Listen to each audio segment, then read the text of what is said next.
This podcast is a member of the Place to Be Nation family. Visit us at placetobenation.com, the only place to be in your pop culture world.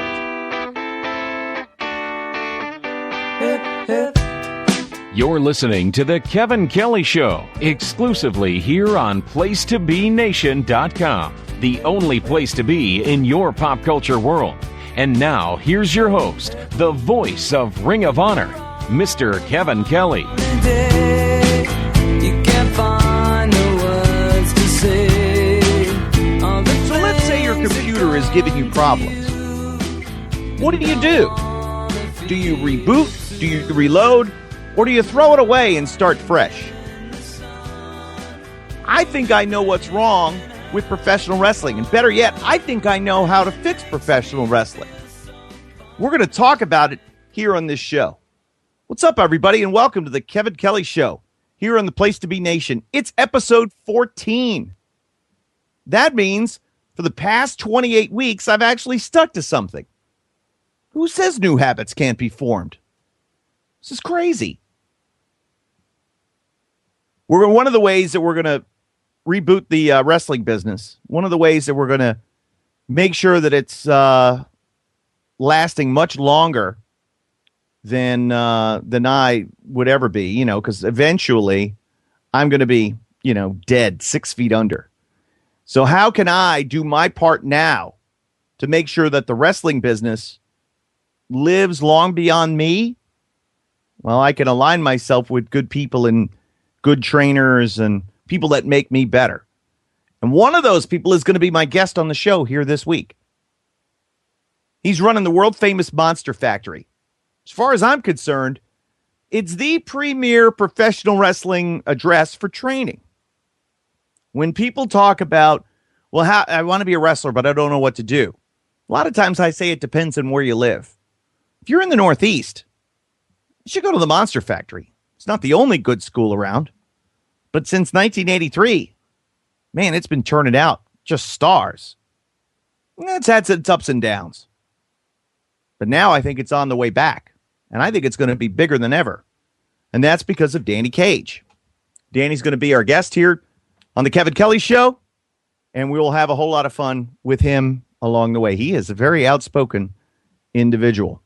My producer is here, and he's enjoying some pretzels, apparently off air. Justin Rosero, welcome, JR. It's good to have you here on the Kevin Kelly Show. How are you? I'm good, Kevin. How are you? I'm good. You had a good workout this afternoon after work? Yeah, it was a good one. I was hanging and banging, clanging. Yeah.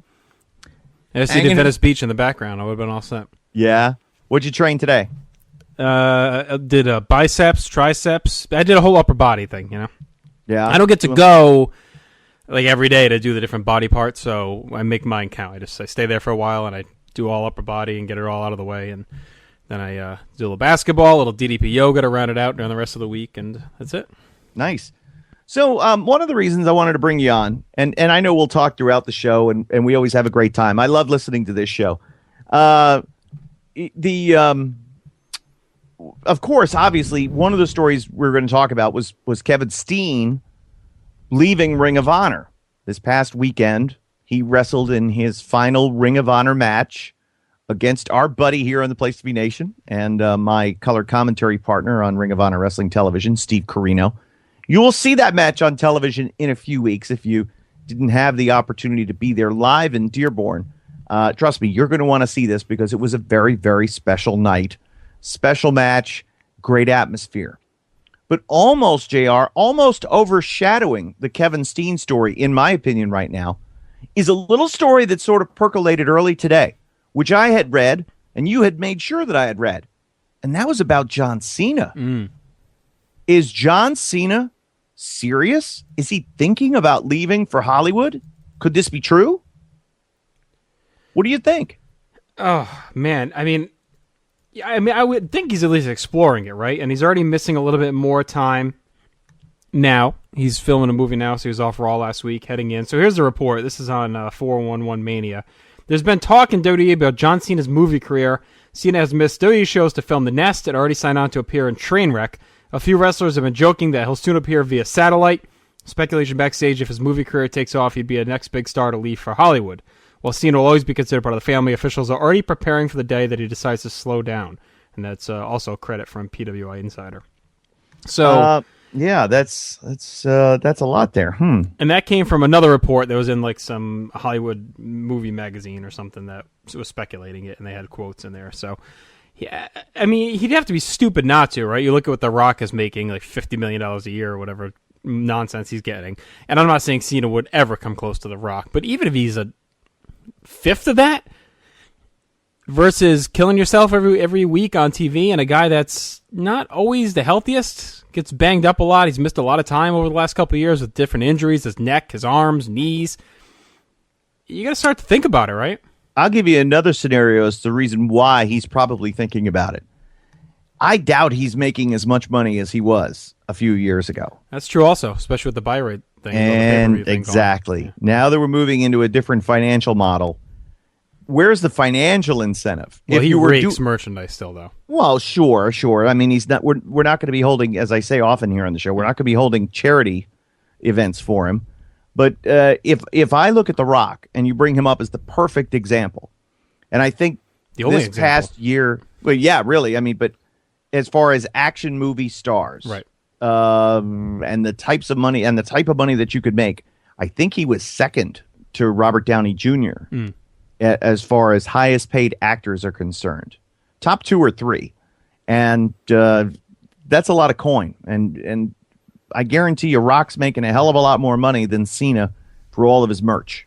And it took him a while. I mean, he was making money on movies early on, but he's been at it now for 11 years. And when would you say he became like a bankable star, the last few? Like a name star? He did the... early, of course, first the Scorpion King, and then he did some of the other movies, the Rundown and this, that, and the other thing. And then he got into what I say his Eddie Murphy phase of doing some of those Disney movies, and then transitioned back into full-blown adventure star. And the one that blew him up was Fast and the Furious, for sure. I think that's what made him on that level of next kind of big star when he got involved in that franchise. Well, yeah. And so now you've got The Rock as the blueprint for what could be John Cena's future. And how do you think this is? They think the WWE thinks they have somebody ready to step into his shoes? Are you kidding me? Oh, no, they're shitting their pants. There isn't anybody. There is not anyone that is even close to Cena. No way. No, I mean, the guy they had the closest was probably, I don't know if he's, maybe Daniel Bryan. I think Punk was closer. Yeah, towards the end even. I don't think Punk's pops were ever on the level of Daniel Bryan's. I think Punk was very popular with smarter fans, but Bryan really captured everyone. That's true. And I look at it like this. I always had a hard time seeing CM Punk at that level. Right. I didn't think Punk was at the level of a John Cena or even, The Rock and Austin before him. Not even close. He always seemed more like a Bret Hart level guy. A guy that could be the top of the wrestling business, not the breakthrough guy. Yeah. And I just saw him as like, okay, they're really forcing him into that spot. He has it. I mean, he's got something, but I don't know. I just never saw it. And then when he went away, it was like, nobody really seemed to. They missed him, but not terribly. And I don't think Daniel Bryan is ever going to come back and be as popular as he was. No, it's too bad. I think it's it's going to be a missed opportunity. And you can say they waited too long, but not really. I mean, how much sooner were they really going to push him to the moon like this? Maybe last fall at the earliest. So even then, maybe you get an extra 6 months out of him before he completely falls apart. But I'm hoping he'll be back, but I don't think there's even a guarantee he's coming back at this point. Agreed. And that's the other part of it. We don't know what his future is. Mm-hmm. So now you've got to look at, Roman Reigns, who's okay, pretty good. Good. Where is he on that scale? I don't know. Not close. I see somebody who's decent, but not anywhere near at that level. And just he gets a good reaction. He doesn't get a great reaction. See, the reason I think why it would indirectly be good for them, and it would suck in the interim, they feel a lot of growing pains. John Cena's their binky. They're never going to move on as long as he's there to go back to. it's like if you start a new job and the old guy is there and he's helping you, hand-holding you. As long as he's there helping you, you're always going to ask him questions, right? It's not until he leaves and you're thrown into the fire where you're forced all of a sudden to just do the job yourself. And I feel like that's how it is with John Cena for them. Until they are forced to live without John Cena, they're always going to rely on John Cena. But it's so funny because the only time that I think Cena is going to truly help them now going forward is is on house shows, right? He draws whatever fans come to the house and buy the merch there. That's where I think the guys will lose some money. Because if Cena's on, you're going to make some money. So now the house shows are going to be dead. I mean, dead. And, but they don't, if all the pay-per-views are now on the network anyway, so you don't have to worry about John Cena driving pay-per-view buys because that's not important anymore. So maybe they can suffer through this period. And we're putting the cart so far in front of the horse, but that's our job. Right. And it just got me thinking about, where things would be if John Cena is not there. Now, Kevin Steen's departure for Ring of Honor, I don't even know if it affects the company. I think it does a little bit, but I think people would be happy to see him go, but I think people are still going to support the brand. Right. Do you think there's anyone that's going to walk away because Kevin Steen is gone? No, I don't think so. And that's not to bash any fans of Kevin Steen. I just feel like if you're a fan of Kevin Steen, you're probably a fan of Ring of Honor. Yeah, I think you're a fan of Ring of Honor, and there's probably some fans of maybe 10%. Who knows, maybe. And I doubt anybody stayed away from the shows because Kevin Steen was there, so it's not like his absence now is going to cause the houses to go up. But what invariably does happen is that in that void, and like you said, now Cena's their binky, and if Steen was any sort of security blanket for Ring of Honor, that's going to allow them now to bring up somebody else, to push somebody else along. And where I'm at the pushing is at the back, because I'm with the young guys in the back of the line, and I'm helping the guys get from Future of Honor to the main roster. And then the guys that are just getting onto the main roster, have them move up to the mid-card. Then the mid-carders are the ones who'll be jumping up and taking, Steen's spot. So there's always opportunity. There is always somebody that is there to replace you, and a lot of times it's more than one person. Did you see the picture with KENTA today? Him, Vince, and Triple H, and apparently it sounds like they're going to fast-track this guy, at least in time for the new year. I think they're pushing to have some kind of, if it was a TV deal or a tour or something they want in place when KENTA comes up. But, I mean, they've never really pushed a Asian star that heavy as their top face, but it sounds like they're pretty serious about this guy. Well, he's extremely talented and charismatic. I think he connects to the crowd.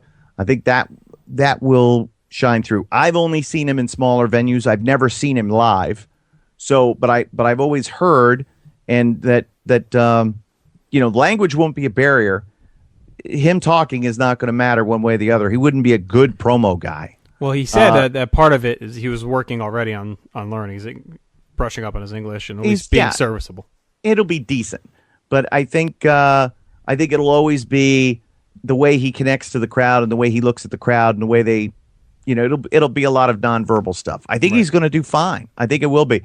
Might be a little of adjustment on that 20-foot ring and ropes, which is something that is always different. Now, KENTA has worked in different size rings throughout his career, but the majority of rings that he's wrestled in have had cable ropes. So the ropes in the WWE are extremely tight anyway, probably not an issue. 20-foot ring is something that you just have to get used to, and it's a footwork thing.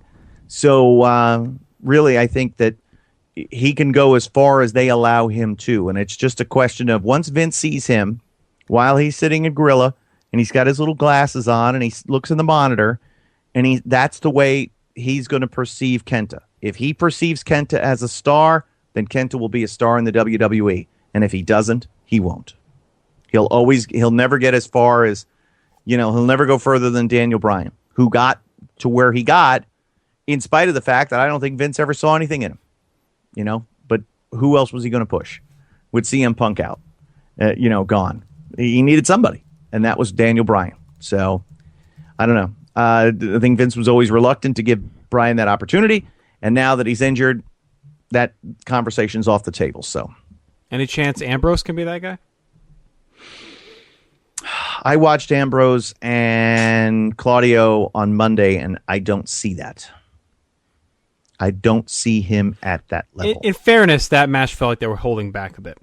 But I think Ambrose has that connection with the fans that was very, very important. And when you were watching The Shield, and I know we've talked about it, everyone pegged him to be the best heel of the bunch. Yep. Now he's proven to be extremely versatile in that he's a great face. I mean, he's really connecting to some of the stuff, the attack he did at Battleground, the promos at Money in the Bank, and the crowd was going bananas in Boston when he came out in that match and affair. I think he can maybe be that guy if they push him seriously enough. I think he's a very good wrestler, and I think he's got the promo ability and the connection with the fans. Is he a big enough guy? I don't know. Nope. Can he be the Piper to Reigns Hogan? Maybe. Definitely. If that's the role that they have for him, then yes. He's never going to be the guy to carry the company. His physique is not impressive enough. When he fought in his clothes the other night, he looked like a dude. And he's got to do something with his hair, which I could speak from personal experience. He's losing his hair. I'm losing my hair. It's a struggle. He's got to go one way or the other. And I think he's got to either get serious in the gym or serious in the tanning bed or both. Because he doesn't look like a star. And let's remember, it's not about how he's connecting with the wrestling fan. It's about how he's connecting with the casual fan and the casual audience. And if he can make that audience grow at all, he just doesn't look like a star. Claudio looks like a star to me. And, Reigns looks like a star. Seth Rollins looks like a star. There's just something about Dean that I love him. I think he's enormously talented. He just doesn't look like a star at that level. He's good. He's just not that main event looking star. How about Am I Kane? wrong? No. Oh, well, I don't know. Because I don't know what their main event level star is going to look like when John Cena. I mean, did John Cena? I guess he's a big guy. Cena's looked like the same thing since he got there. Yeah. Well, he's a little bit bigger. But I don't know. Because I don't know what their future star is going to look like. Because is there another guy that's going to look like that coming along? I guess Reigns. I mean, it's the only guy I can think of that looks... Randy Orton, but I think he's got too much baggage behind him. Not even behind the scenes. I just mean on TV. Agreed. To become the guy again at this point. Too many chapters, too many turns, too many of this, too many of that. I think he's in where he's in now at this point. He's right, and that's it. All right, so we know what happens, and what a terrible tragedy in the news. Of course, with the jetliner being shot out of the sky. And then the WWE takes a lot of heat for comments that were made on the event on Sunday by Lana. What do you think? Was it too much? Did it cross a line? Is there a line when you're dealing with this type of, is this reflective of society and pop culture? Is it all pretend, or are there lines that can't be crossed in something like this? What do you think, JR, about what happened and what we saw, since the controversy and the heat that the WWE took? I didn't think it was that bad. She just said if you're going to blame Russia for recent events, she has a recent, maybe don't even say that, just kind of be ignorant to it. I don't know. But, I mean, this is a character that existed beforehand. Are they a little too heavy on the Russia stuff? Maybe. But it's been great heat. The Putin has almost been played up as a comedic character in a way, like his picture up on the screen and the way she says his name, Vladimir Putin. Mm-hmm. So it's, the whole thing has been very cartoony anyway. So maybe they could have left that one piece out. I don't think it's enough to where they had to be out there apologizing for it. And their apology was nothing spectacular either. They kind of basically just said, sorry, you got pissed off about it. Yeah, we're sorry that your feelings are hurt. Basically. So I was actually a little bit happy with that. I'm glad they didn't completely back off. Now, his push since has been a little weird. They didn't let Lana talk Monday. She didn't really talk last night. Last night he lost to Swagger by DQ in a match, which is kind of weird that they had him lose on main events and he hadn't lost yet at all on TV. So I hope they're not backing off, because I think he's actually been getting over. Like, I thought the gimmick, they've really been booking him quite strong, and he's got awesome music. I wonder if he's hurt. You think he's hurt? Well, did you see how he was really favoring his right leg Well, that was the selling from the pay-per-view because he was fine going into that match, and Swagger really, the whole story was him working over the leg, and at the end of the match, he was like kind of favoring the leg, and I think they're playing it up because really, I think they're going to fight at SummerSlam in a flag match. Again, I thought, okay, wait, is he selling or is he really hurt? It looked to me like he was trying not to stand on his ankle. That's the exact storyline. His Swagger had him in the ankle lock. He did a great job, and he really sold me on it. I thought maybe happened to him during that horrible match with Khali, which does nobody any favors. Why do they continue to book Khali?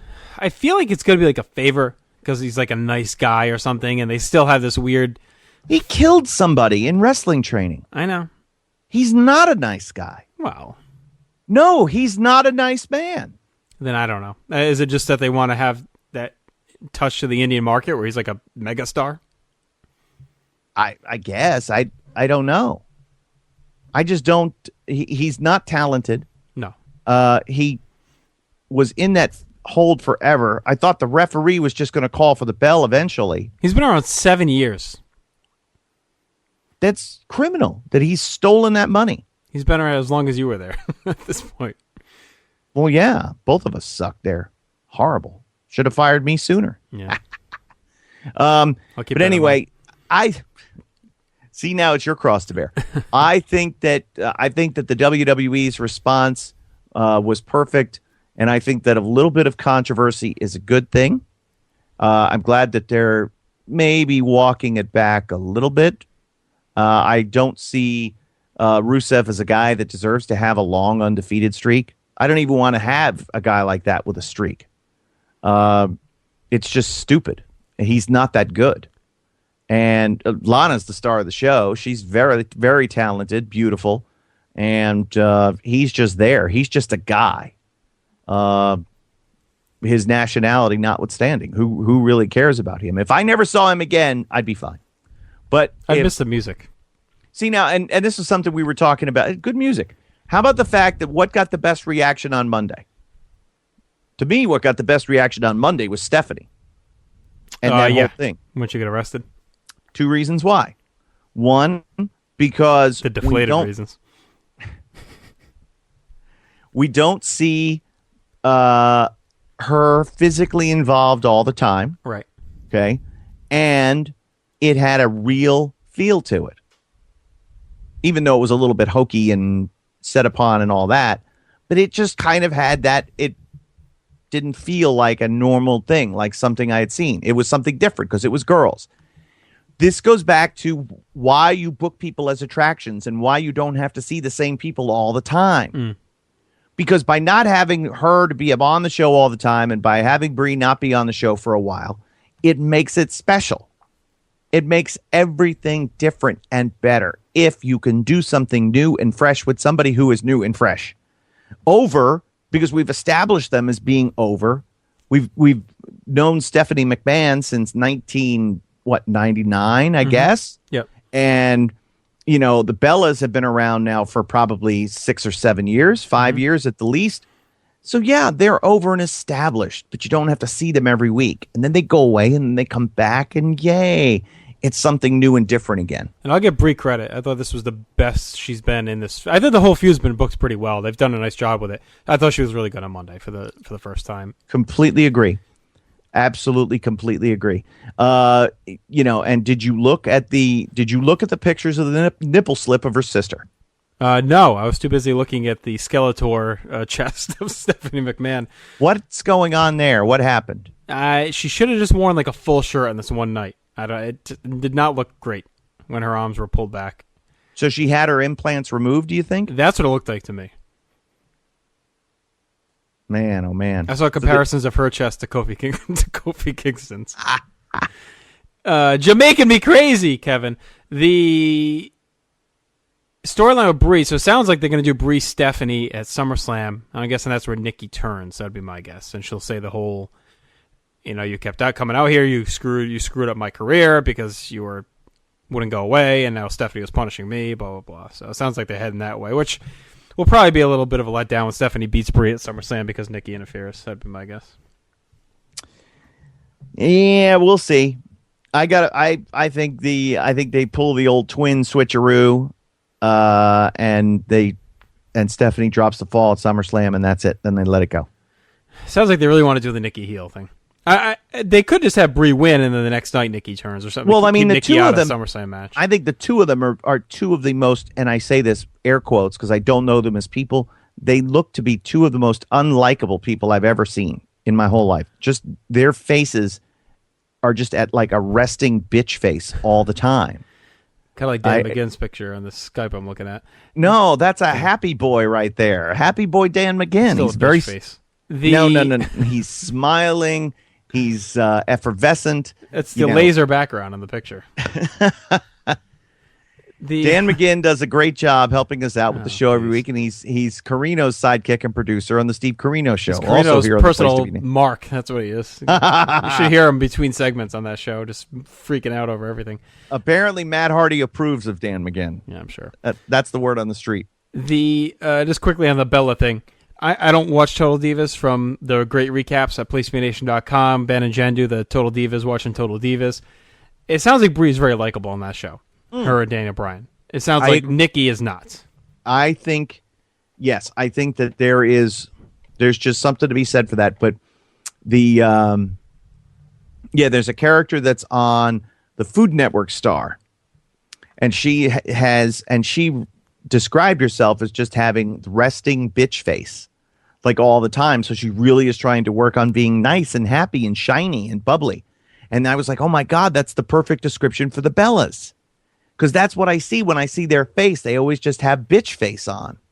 Like AJ, to me, when she tries to make bitch face, it doesn't work. Right. Like she just looks too nice. And a lot of the girls have that. You know, they just look too nice. And it's hard for them to be, boo, you should boo me because I'm making the bitch face now. I just don't. You think AJ could learn bitch face from her husband?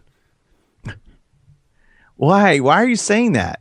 Punk, he's always got a sour look on his face. He does. Another guy I don't know. Surprising. I never met him. Well, there goes getting him on the show to break his silence. See? That'd be good. I'd rather he stay silent. All right, so that's what's kind of going on in wrestling. I'm gonna talk with Danny Cage here in a few minutes, and Danny is in charge of the Monster Factory. Larry Sharp started the Monster Factory in 1983, and we'll talk to Danny about how he began his journey in professional wrestling, how he found himself as a trainer instead of a wrestler, and what the future holds for the Monster Factory. Plus, we've got a Ring of Honor tryout seminar this coming weekend, which Danny is going to be there with me. And so we'll talk about that. We'll talk about the future of the wrestling business, where things stand, what things need to be.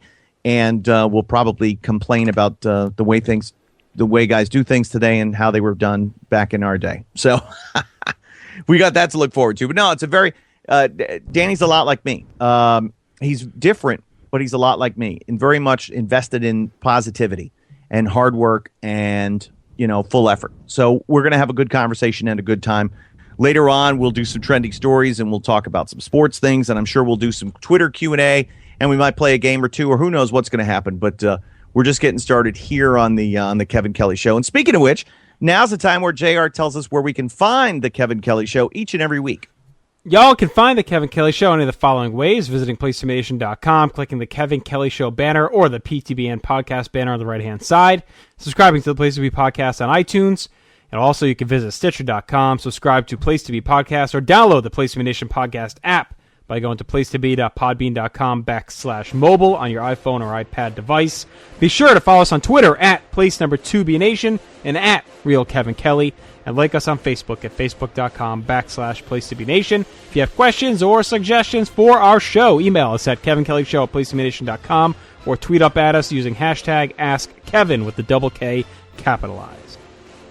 All right, so that's where you can find the Kevin Kelly Show. We've got a whole lot more to do. Right now, let's take time out for a wrestling flash.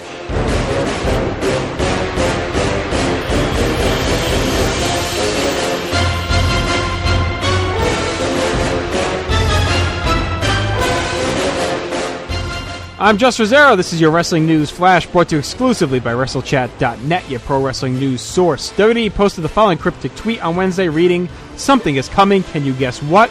Hashtag WWE Transformed. It's widely believed that it could have something to do with WWE's new logo, which will be implemented in the next month, or the international rollout of the network." PW Insider, who gets full, complete credit for this report, Prince Devitt has signed his WWE deal, and an official announcement will be coming soon, but there's no timetable on when that may be. TNA's John Gaburick also announced that Brooke Tessmacher, Sonata, and Samuel Shaw have all signed new deals with the company. It was expected Sonata would be returning to Japan to work full-time for Wrestle 1, but news came out a few months ago that he'd be signing a joint deal with TNA and Wrestle 1 as well. Finally, CM Punk, he of the sour face, co-hosted the Alternative Press Music Award show this past weekend and spoke with press during the red carpet portion of the show. When asked if he would ever return to the WWE again, Punk replied, "No, never, never, ever." Punk also confirmed his recent marriage to AJ Lee by showing off his wedding band. Once again, visit our good friends at WrestleChat.net each and every week for the latest news, in-depth features, and Still Real to Us podcast. More of The Kevin Kelly Show, including a visit from Danny Cage after this break.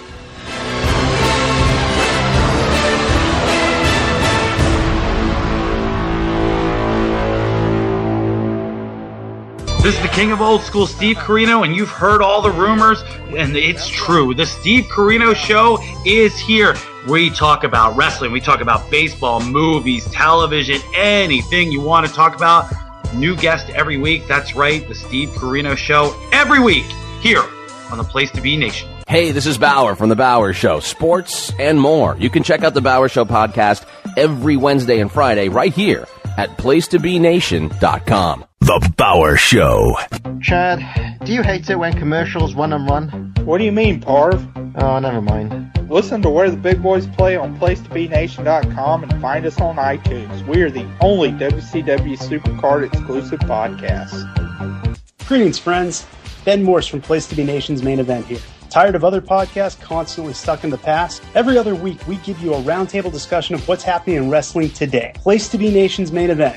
We're holding everybody else down. Looking for something different in your pro wrestling podcast? Look no further than the Pro Wrestling Super Show. Join me, Stephen Graham, every week as I'm joined by a rotating door of guests as we discuss a single topic each show, ranging from ECW pay-per-view reviews, wrestler snapshots, top 6 lists, and anything else you can think of. That's the Pro Wrestling Super Show every week here on the Place to Be Nation. So you got the script, yeah? You all got it? Yeah. Oh, this sounds terrible. The Titans of Wrestling... Oh, brilliant. Sorry. The Titans of Wrestling are... Pete, I'm a lead analyst for the show. I break down matches. Kelly, lead historian. I'm a jobber lover. Are you? Johnny and I drink. And yes, me, Parv. We watch old school wrestling and love it. Titans of Wrestling. You know you want to hear it. What's going on? This is the Godfather, Nate Milton, with an offer you cannot refuse. Each and every week you can join Marcus Vanderberg, Big Nasty Alfred Kunawa, and myself on the Kings of Sport podcast, available exclusively on placetobenation.com, your one-stop spot for the best in sports and pop culture.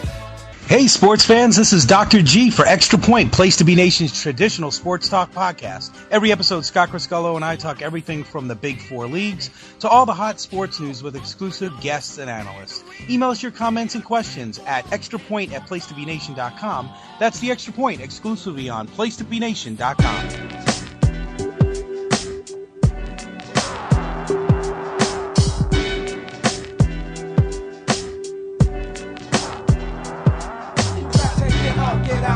Something. Don't let the days of your life pass by. You need to get up, get out, and get All right, we're back here on the Kevin Kelly Show here on the Place to Be Nation. And I said right off the beginning that tonight we were going to talk about, what we need to do and what we can do in the wrestling industry to make professional wrestling stronger and better. Make it better than how we found it. Make it better than the business was when I got in 1991 as an announcer. I have to make sure that when I retire, whenever that is, and when they put me 6 feet in the ground, whenever that is, that the wrestling business is better than how I found it back in 1991. That's my job. One of the ways I'm doing that is I'm surrounding myself with great people who know more than me and who are cultivating the stars of the next generation and doing it in historical settings like the world famous Monster Factory. And that's why my guest and my good friend, is Danny Cage, and he's on with us right here on the Kevin Kelly Show. Danny, how you doing tonight? I'm doing awesome. What's up, Kevin? Hey, man, listen, I know you guys getting some wicked thunderstorms down that way? Yeah, man, I got everybody sitting in the weight room right now, and I got the whole wrestling room to myself, so I'm in heaven, actually. So you're actually at the Monster Factory as we speak? Yes, sir. I'm 5 feet from the ring and surrounded by all the pitchers and everything. And like I said, the kids are in the weight room right now throwing around the weights. That's awesome. You know, I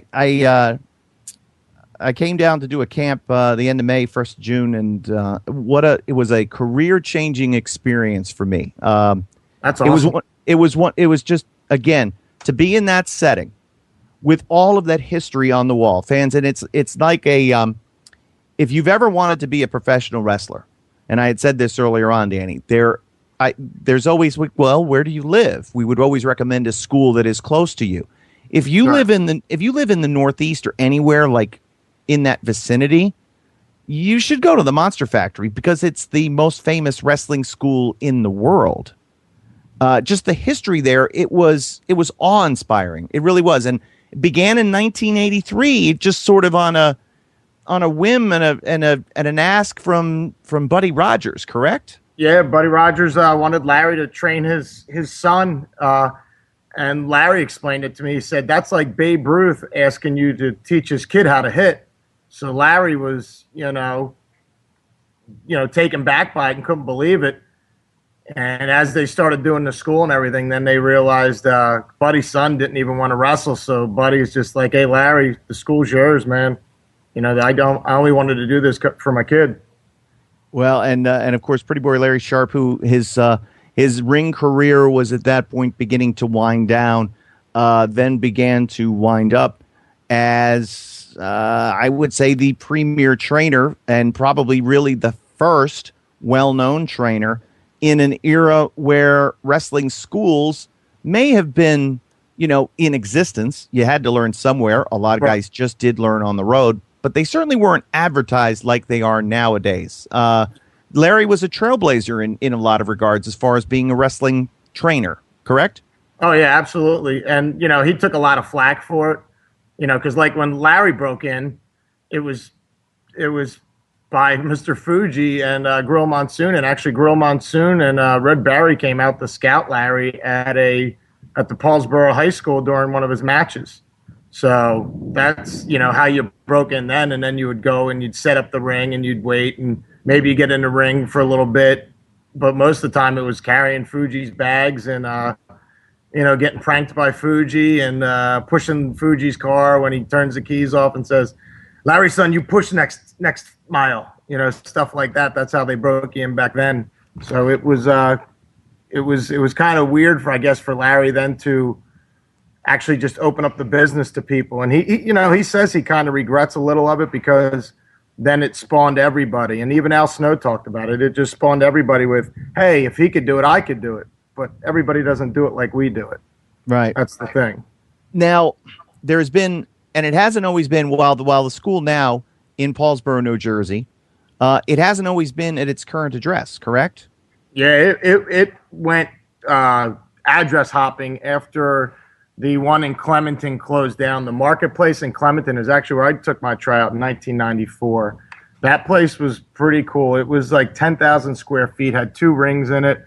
Very nice building. It was a little beat up, but it was like very nice as far as like wide open, no restrictions really. Ceilings were like 30 feet high. But then the whole marketplace just closed down, so Larry had to find a new place. Then it went from there to, I think, Mantua, then to Westfield, to Deptford.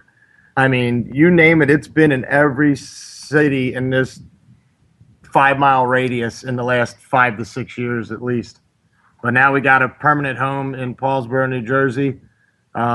We got a great deal through the principal and the wrestling coach of the Paulsboro wrestling team, Paul Marina. He opened up the doors to us and said, hey, I'd like you to come in here. And he says, you guys are welcome to stay here as long as you want. You can be here forever. So that's I'm loving that. And you, of course, I read your story about how a broken promise from your dad Oh my!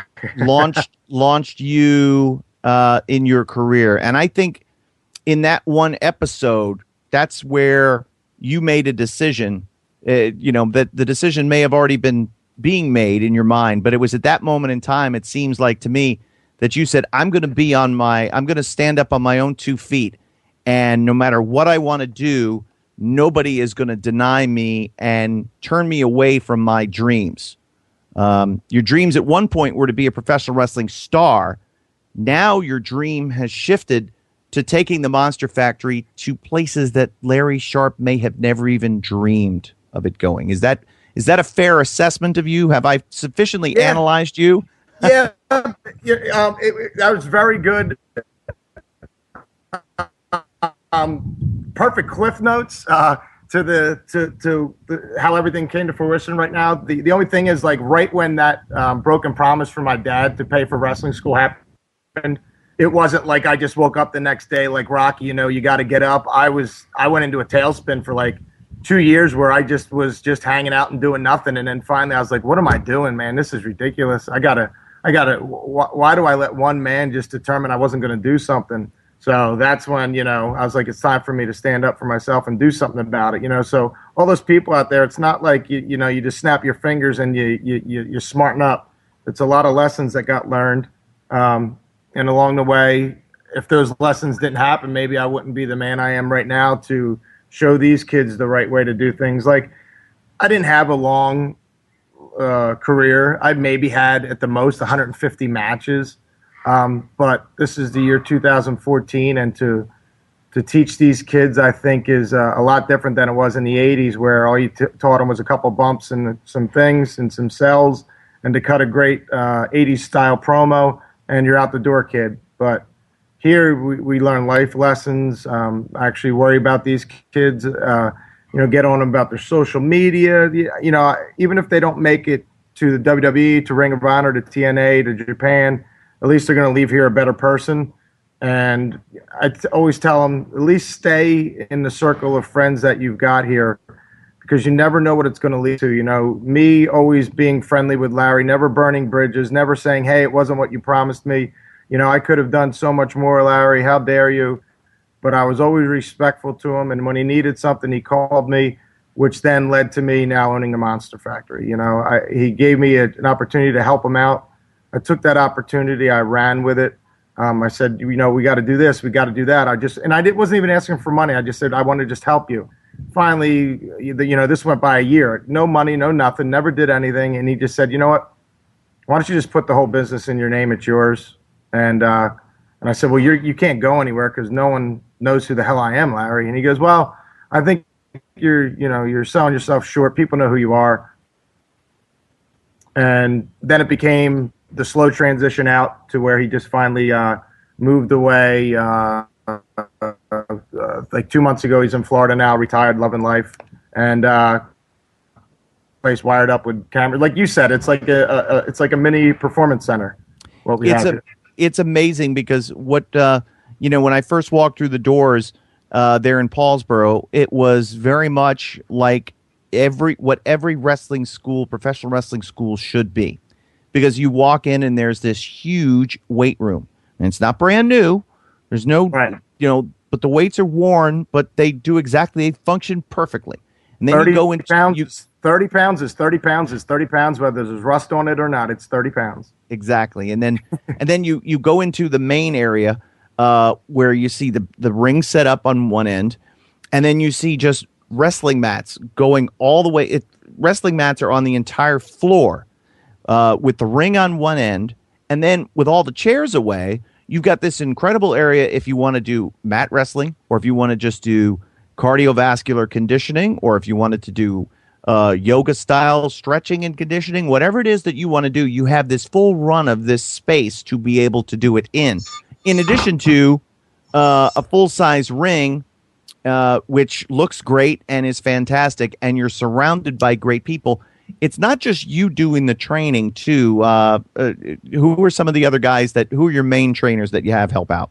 Well, on Mondays and Fridays, it's just me. On Wednesdays, we have Wild Bill Wiles come in who was Bilvis Wesley, Beautiful Billy in ECW. He's a Monster Factory graduate.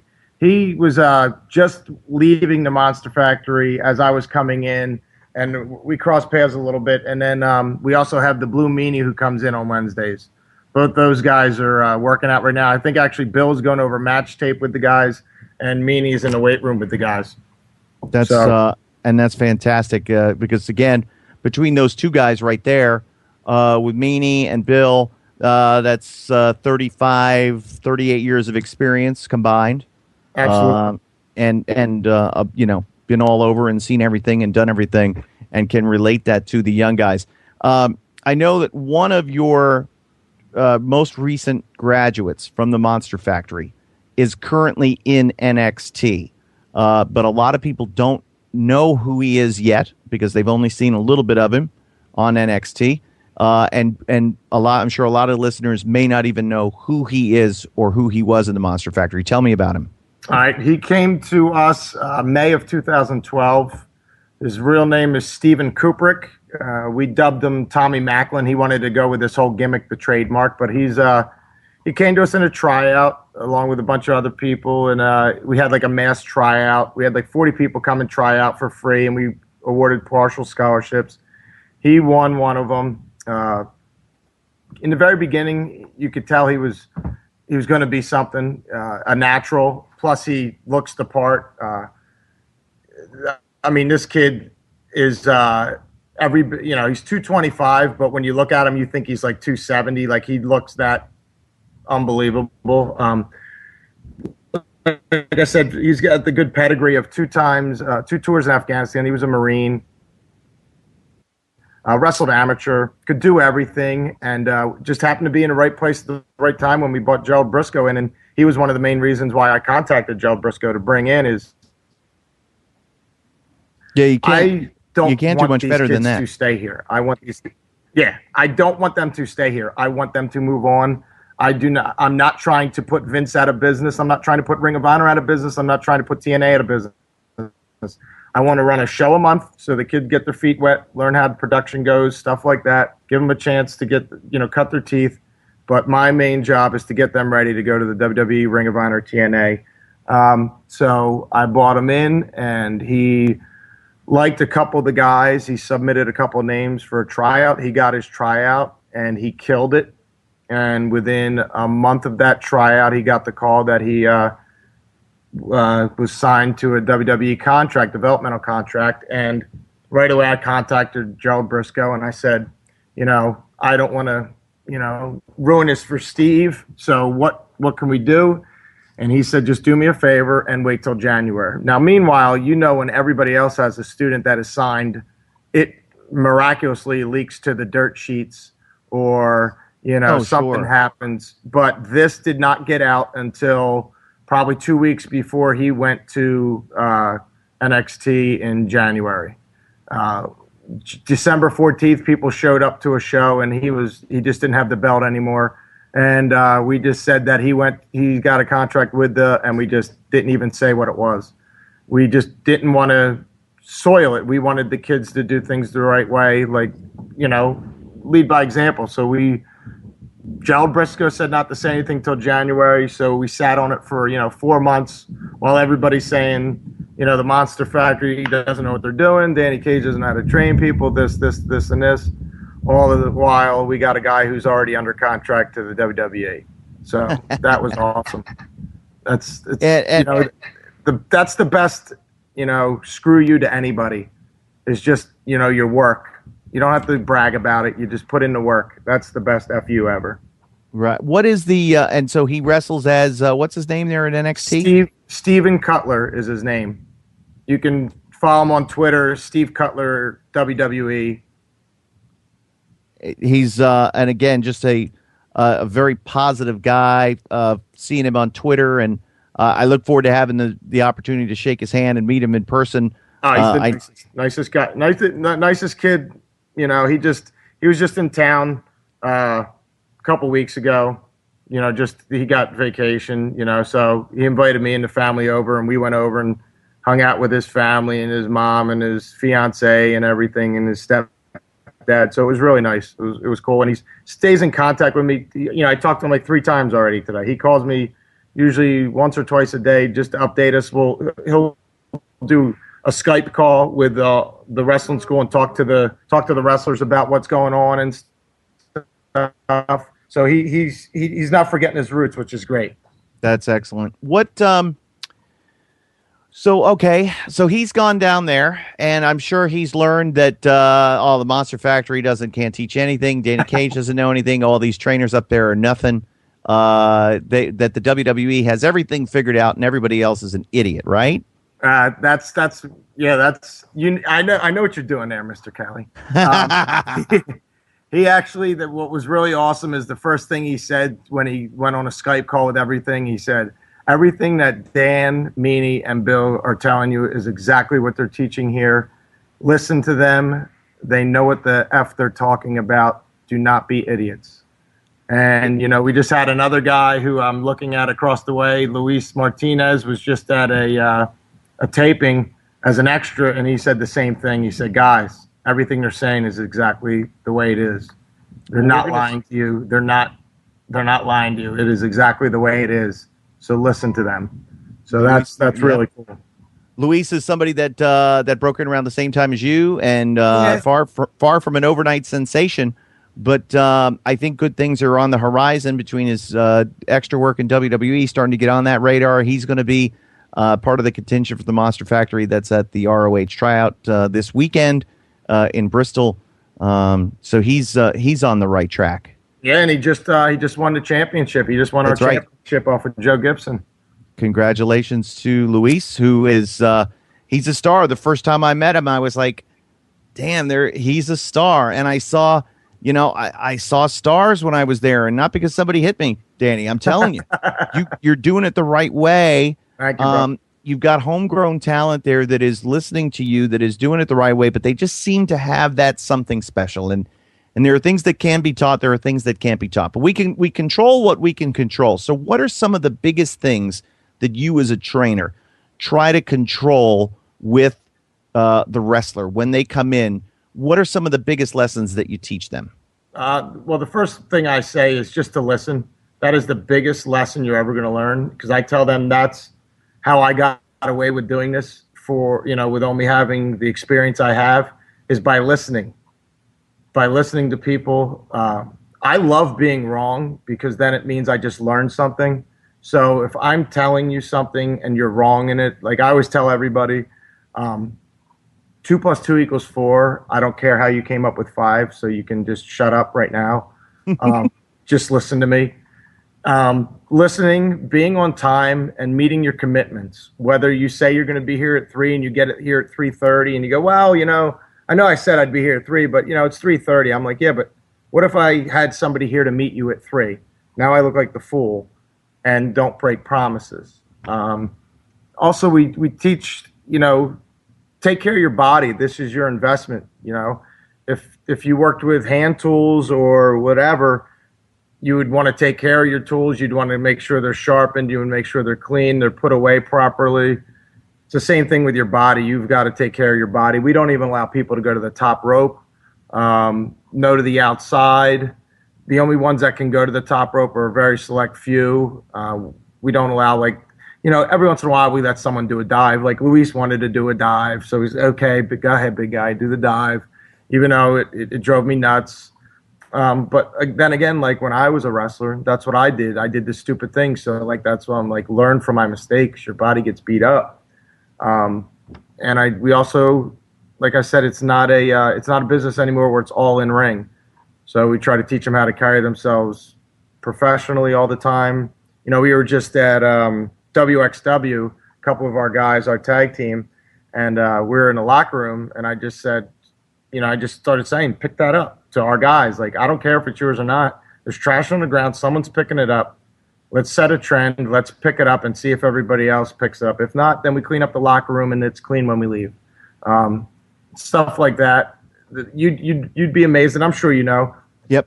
If you're a good guy and you're a good hand, you will be around a while, as opposed to a cancer who's a good hand. So why wouldn't you want to be the complete package? So I think that's what's missing the most in wrestling is I think too many people were worried about the cool moves and the great things and all the great stuff to do. And nobody got the life lessons taught to them, which is respect, and not just respect the vet. It's respect the business that is pro wrestling. Respect the fans. You're creating memories for these people out there every single time you go out there or not, whether there's 10 people there or 3,000. And when you're done your match, you don't go to the back and pout. You don't go to the back and yell and scream. You talk about what happened and how you can work on it and make it better. And you ask advice from people that have been around of what you could work on. You don't go on your phone and play. You don't pick up your bag and leave. You put in the time and the hours that it takes to actually make a dent in this. I'm not building hobbyists here. I'm building pro wrestlers who want to have careers. So, like I said, even if they don't make it, at least they're going to leave here a better person. So that's pretty much the gist of the curriculum here. And nothing's guaranteed, though. Like you said about with your relationship with Larry, your goals and your aspirations changed at some point, and you went in a different direction. So how do the guys deal, and how do you prepare the guys for the inevitable disappointment that is always going to come? I just tell them nothing is guaranteed. But if you stay connected, I tell them you never know. You could get a job as a referee. You could get a job doing sound. I tell them, listen, I want to make this a multi-million-dollar company. If you're a good guy and you stick around me and do the right things, I will find a place where I can use you. This is going to be my job for the next 30 years. I'm 40 years old right now. I don't plan on ever walking away from this. This has been my life. Pro wrestling has been my life since the first time I saw a wrestling match when I was like 10 years old. So I'm not walking away from this anytime soon.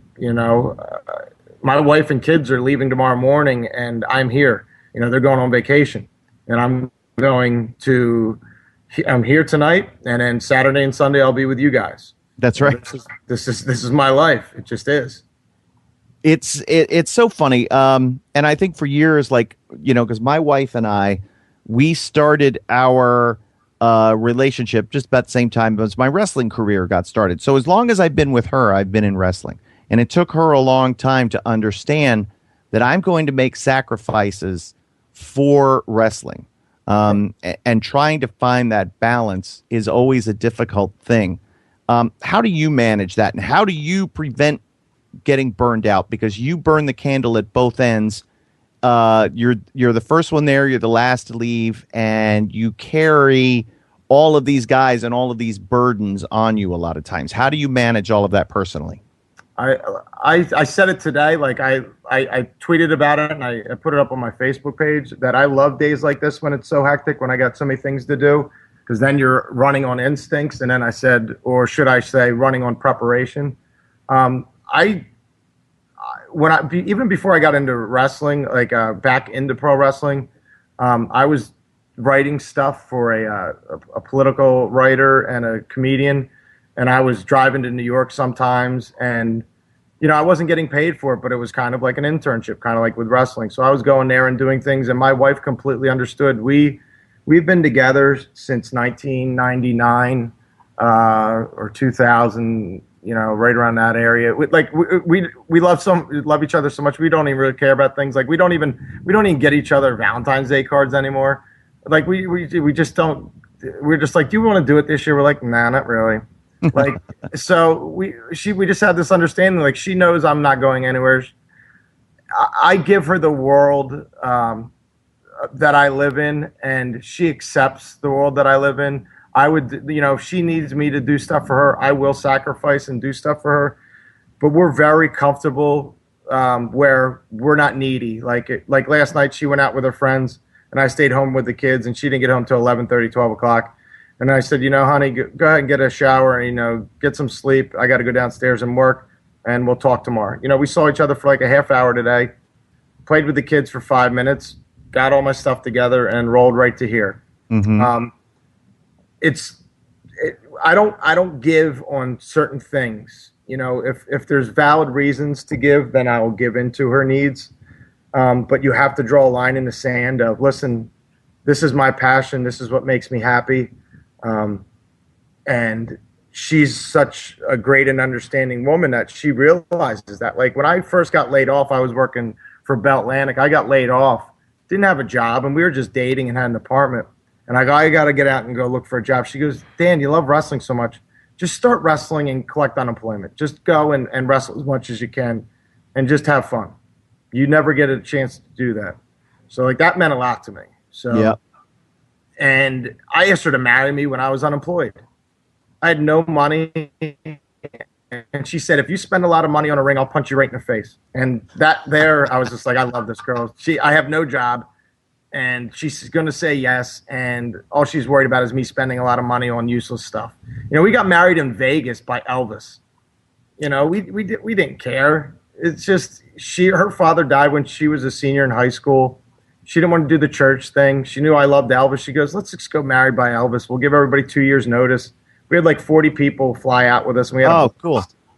Yeah, so it's just a give and take, but make sure the time that you spend with them is perfect and not spent complaining about things.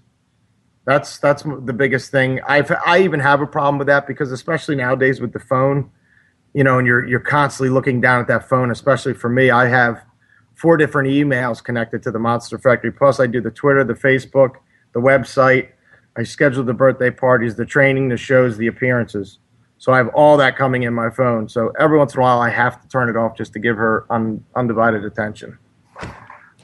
And the reason I ask you that question, and because again, if I'm a dad and I have a son who's interested in getting into professional wrestling, I want to know the character of the person that's going to be training them. Right. And when I look on your website at monsterfactory.org and I see Luis Punisher Martinez is your champion. Okay, he looks like a star. And then behind him, I see Factory's Finest. I see Clutch Adams. I see Mike Spanos. Right. And I see Clutch is 21 years old? Yeah, he just turned 21. Gee, and that kid is so good. Yep, he is. And he reminds me of he's the next Mike Bennett. Yeah, and we both agreed he is that natural with what he does, and it's almost annoying sometimes. But what else is funny is like then there's certain things he can't do, and you're just like baffled that he can't do it. So it's pretty amusing sometimes around here. And there's always, and I know there's just a great air of cooperation and support and love and tough love. And like when I was there with you guys and you were having a conversation with one young man who just wasn't making it to training as much as he could have been. Right. And you guys were talking to him about life lessons. You were talking to him about decision making and managing time. You could hang out with your friends or you could be here. And if you're hanging out with your friends, what is that going to get you? If you're hanging out with us here, what is this going to get you? It's going to get you this, this, this, and this. Yeah. Those life lessons are so critical, and I think they're the part that everybody forgets about. They think it's just bumps and that's it, but it's more than that. Yeah, and the thing is, like, and I was just talking about this on my podcast the other day, but when I first started, I used to correct people alone. I would talk to them in an office or something, but that got to be real old real quick because I realized that they weren't listening, and then I was going to have to explain it again to somebody else. So now if someone's screwing up, I will say it in front of everybody so everybody hears it because people need to hear it. So let's say such and such isn't showing up on time, and I take him in the office and I let him know he's screwing up, and if he screws up again, he's out of here. Well, then everybody else in the class didn't hear it. Now I got the next guy doing the same thing. So now I'm having to take every single individual in the locker room and talk to them as opposed to just talking it out, airing it all out and saying, listen, guys, here's the policy. You got to be on time. Your dues got to be paid. You'll be off the show. You won't be here. You won't be there. The weight room will be closed, this and this and this, And, I also worry about them. Like I was talking to them, a couple of the guys that were younger. I said, you need to you got to go back to school. People don't want you if you don't have a college degree. Even at the WWE, they want people with college degrees. And not only that, you should be getting a good paying job. And the good paying job is something you can get into an apprenticeship or a trade in a union, like one guy is working at a supermarket now. I'm taking business courses right now and accounting that's paid for through my union. So I'm constantly learning, and I'm trying to teach these kids that take care of everything else you have, but once you're here, you're ours. You got to be focused on this, right? And not the clock to get out of here to go with your girlfriend or go out with the boys drinking. I know. Again, the life lessons that you teach are just part of the curriculum at the world famous Monster Factory. Just give me a quick list, Danny. We only have a couple of minutes left here on the broadcast. Who is? Just give me a quick rundown of some of the most famous alumni. There have been hundreds of people that have graduated from the Monster Factory throughout the years. Let's see: Sheamus, The Big Show, The Headbangers, Balls Mahoney, Tony Atlas, Kevin Von Erich, D'Lo Brown. Who else we got?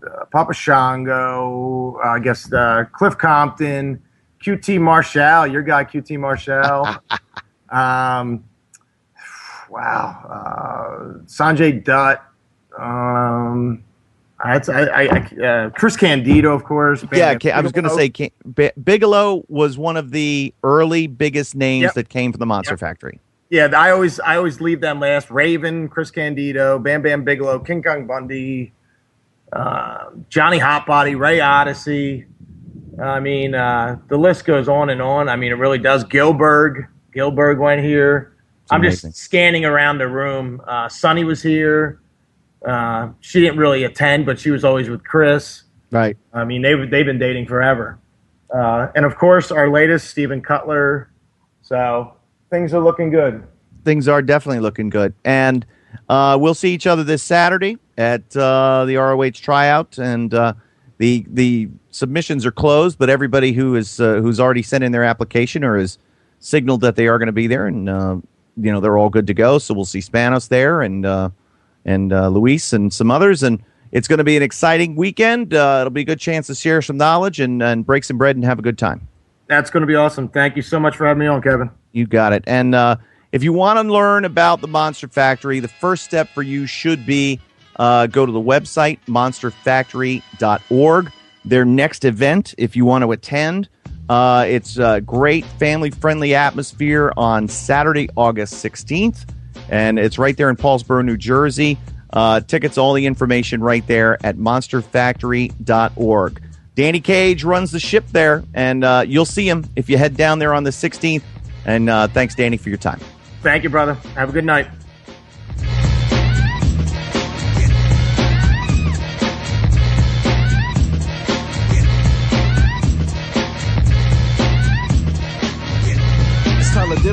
And now, the news the whole world is talking about.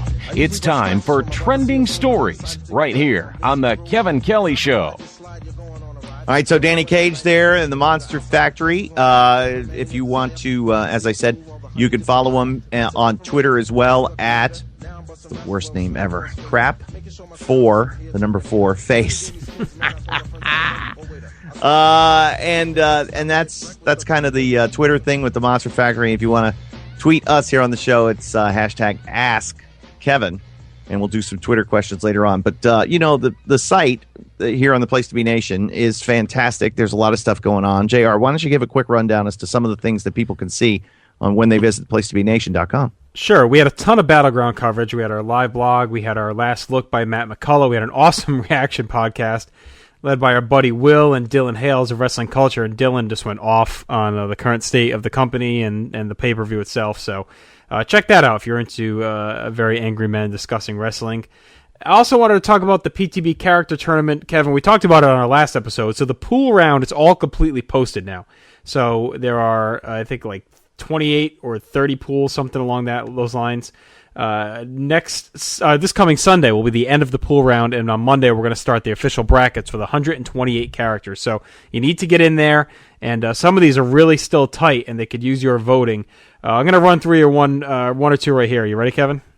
I'm ready. Let's do it. All right, Group EE. These are the newest two that are up there, so the most recent. We have Blanche Devereaux from the Golden Girls, Sookie Stackhouse from True Blood, George Jefferson from The Jeffersons, Mary Richards from The Mary Tyler Moore Show, Data from Star Trek The Next Generation, Sam the Eagle from The Muppet Show, the one and only Michael Scott from The Office, and Vic Mackey from The Shield. So you need 4 of those 8. I think that Mary Tyler Moore is one of the greatest iconic characters in television history. as is, who was just before him? George Jefferson. George Jefferson. Come on. How do you not have Sherman Hensley? So George Jefferson, Mary Tyler Moore. Who was at the end? Vic Mackey, Michael Scott. Michael Scott, obviously. And then you got Blanche Devereaux. Blanche Devereaux. Okay. That's my 4. So we'll put your votes in the machine here. And those 4 are leading. So there you go. Woohoo.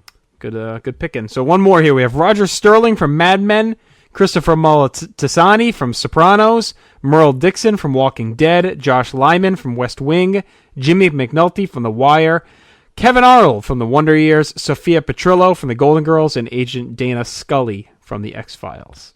God, Scully, definitely. Gotta have Sophia, right? I think you got to have Sophia. I'm torn on Kevin Arnold, so I'm going to leave him to the side. Who are the rest?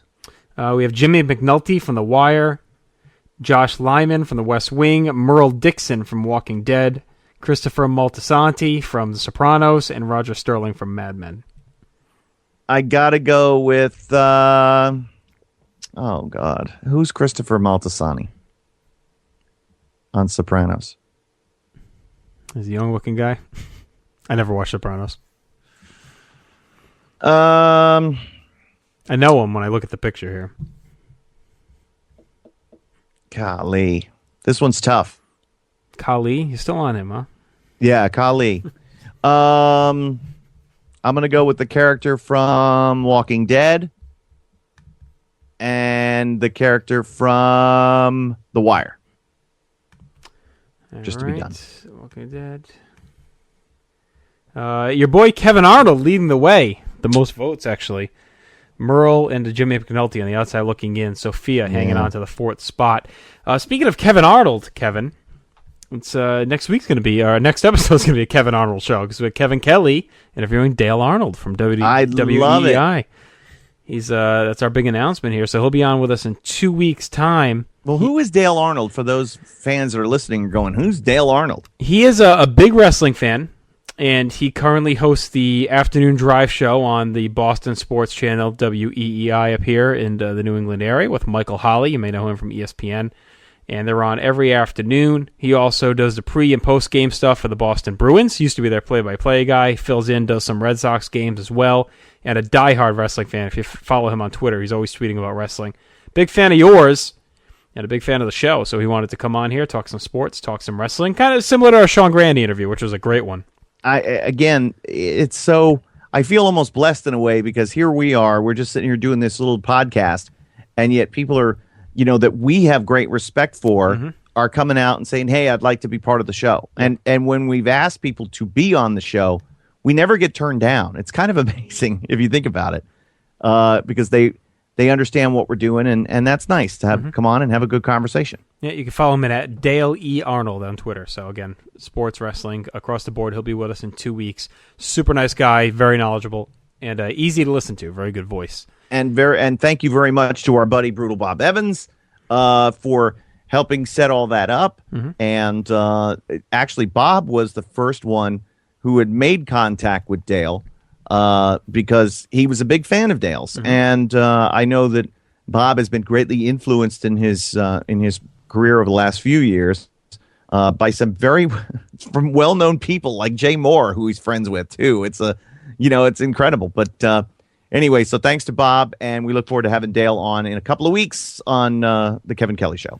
Yeah, and also want to quickly mention we have a lot of Seinfeld stuff coming up. We have Seinfeld Week coming in a couple of weeks. We're going to have a bunch of lists and write-ups, and then we have another big project coming in a couple of weeks as well. So if you're a big Seinfeld fan, PlaceToBeNation.com should be your home coming up soon. Lots of Seinfeld stuff, as of course it is the 25th anniversary of the show starting, so we have a lot of cool things planned with a couple of the diehard Seinfeld fanatics on the site. So it is it's a good time to be a part of the Place to Be Nation.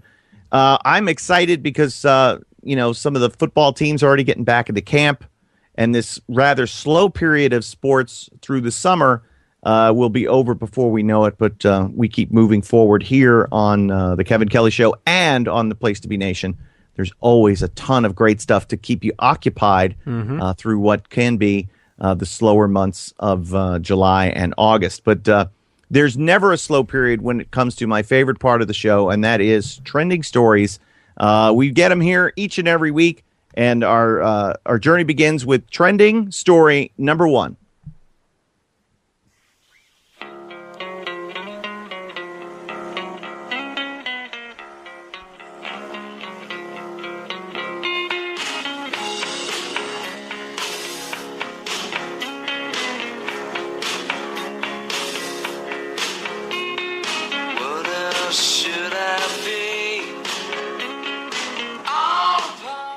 Tony Dungy said he wouldn't want to deal with drafting Michael Sam, the NFL's first openly gay player.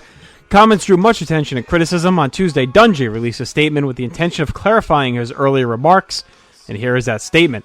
On Monday afternoon, while on vacation with my family, I was quite surprised to read excerpts from an interview I gave several weeks ago related to this year's draft. I felt compelled to clarify those remarks.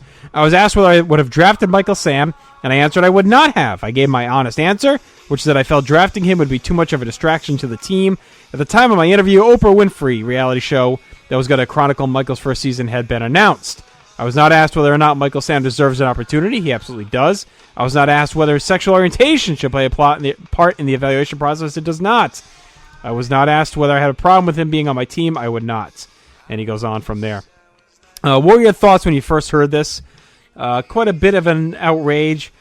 And I will say I didn't really care for the comments, but it had nothing to do with the sexual orientation part of it. So I'll let you go first, Kevin, then I'll get my take on it. Here's the thing. You're in a no-win situation when you comment on something like this.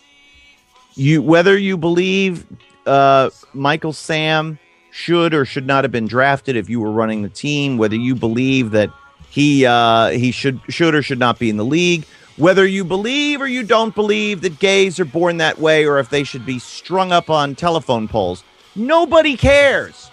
Don't answer honestly. Don't tell people your true feelings because all they'll do is twist your words around. You just go, wow, it's great and it's going to be very exciting for the league, and you move on. Don't answer the question. Rule number 1.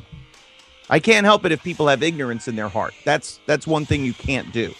And I'm not saying that what Tony Dungy said was ignorant. I'm just saying you cannot say that. You don't say that out loud because you never know if you're going to be in that same situation as an executive. Tony Dungy could get hired after this season to go to work for an NFL club. And you know what? It was not even 30 years ago that he couldn't have been hired. He wouldn't have been hired because people looked at coaches like him as a distraction, Kevin, because he wasn't white.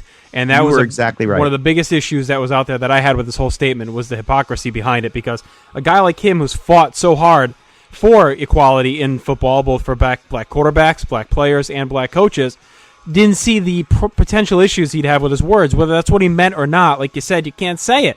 And as a guy that should be mentoring someone like Michael Sam, an African-American coming out, and it was a courageous thing he did, the first openly gay player, whether you believe that it's a big deal or not, or should be or not, it's something he should be looking to more in a mentor role than saying he's going to be a distraction. And whether you mean the media or not, you're part of the effing media, Tony Dungy, so you're not helping things right now because you're part of the attention problem that you're talking about it and bringing this attention. Now Michael Sam's going to have to answer these questions in Rams camp, so let the Rams worry about it. Yeah, who's going to be a bigger distraction?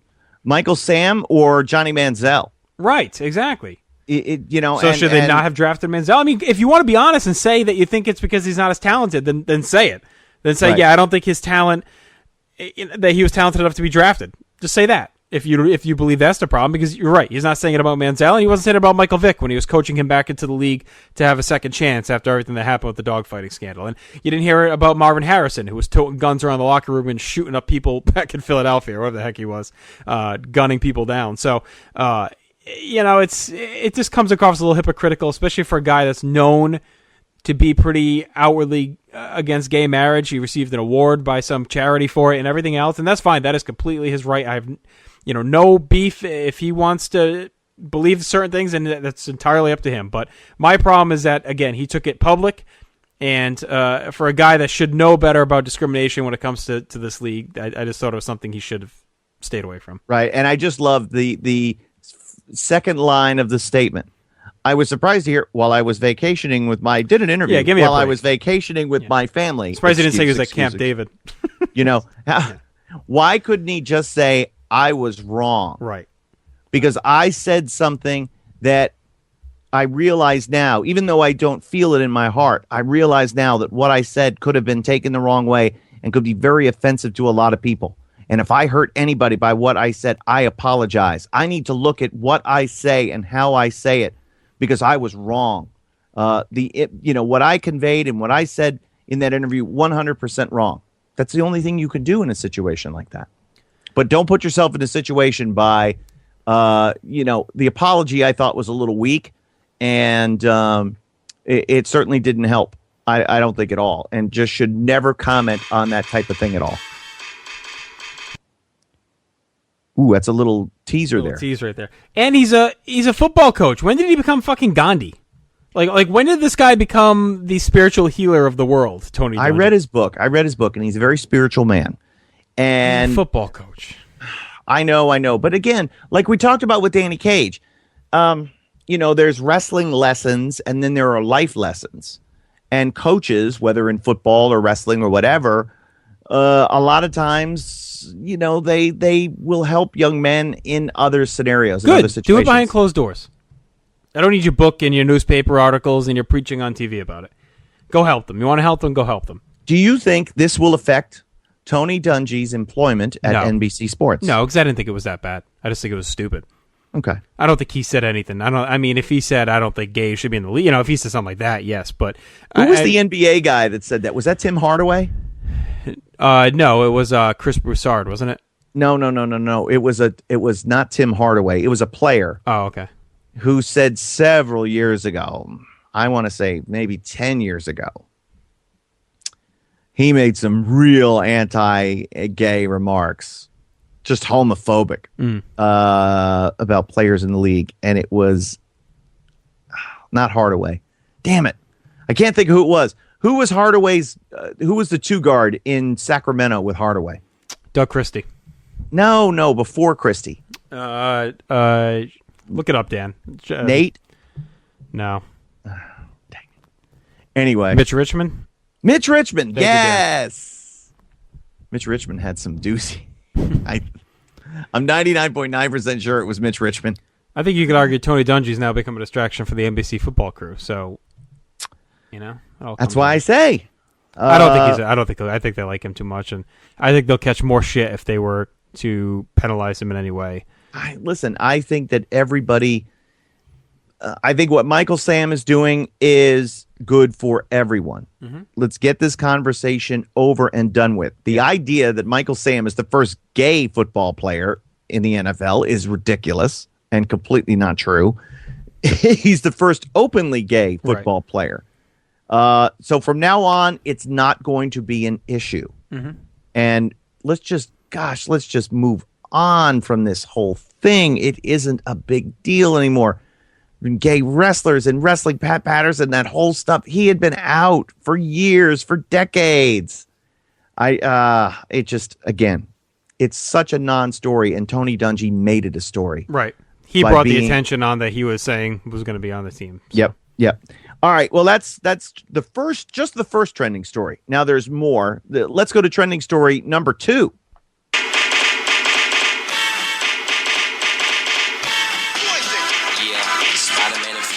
A California packing company has voluntarily recalled fruit sold at Trader Joe's, Costco, Food for Less, Foods Co., and Ralph's stores due to possible contamination of Listeria monocytogenes. CBS News reported the fruit has not been linked to any illnesses at this time. Wawona Packing Company in Cutler, California, has recalled specific lots of whole white and yellow peaches, white and yellow nectarines, plums, and pluots. The products were packaged between June 1st and July 12th, and the list can be found online. I was over at my parents the other night, Kevin, when the story came out, and my mom looked at her refrigerator, and there were the peaches that were part of this recall, so she threw those out immediately. Thankfully, no sicknesses yet in my family, thankfully. Damn it.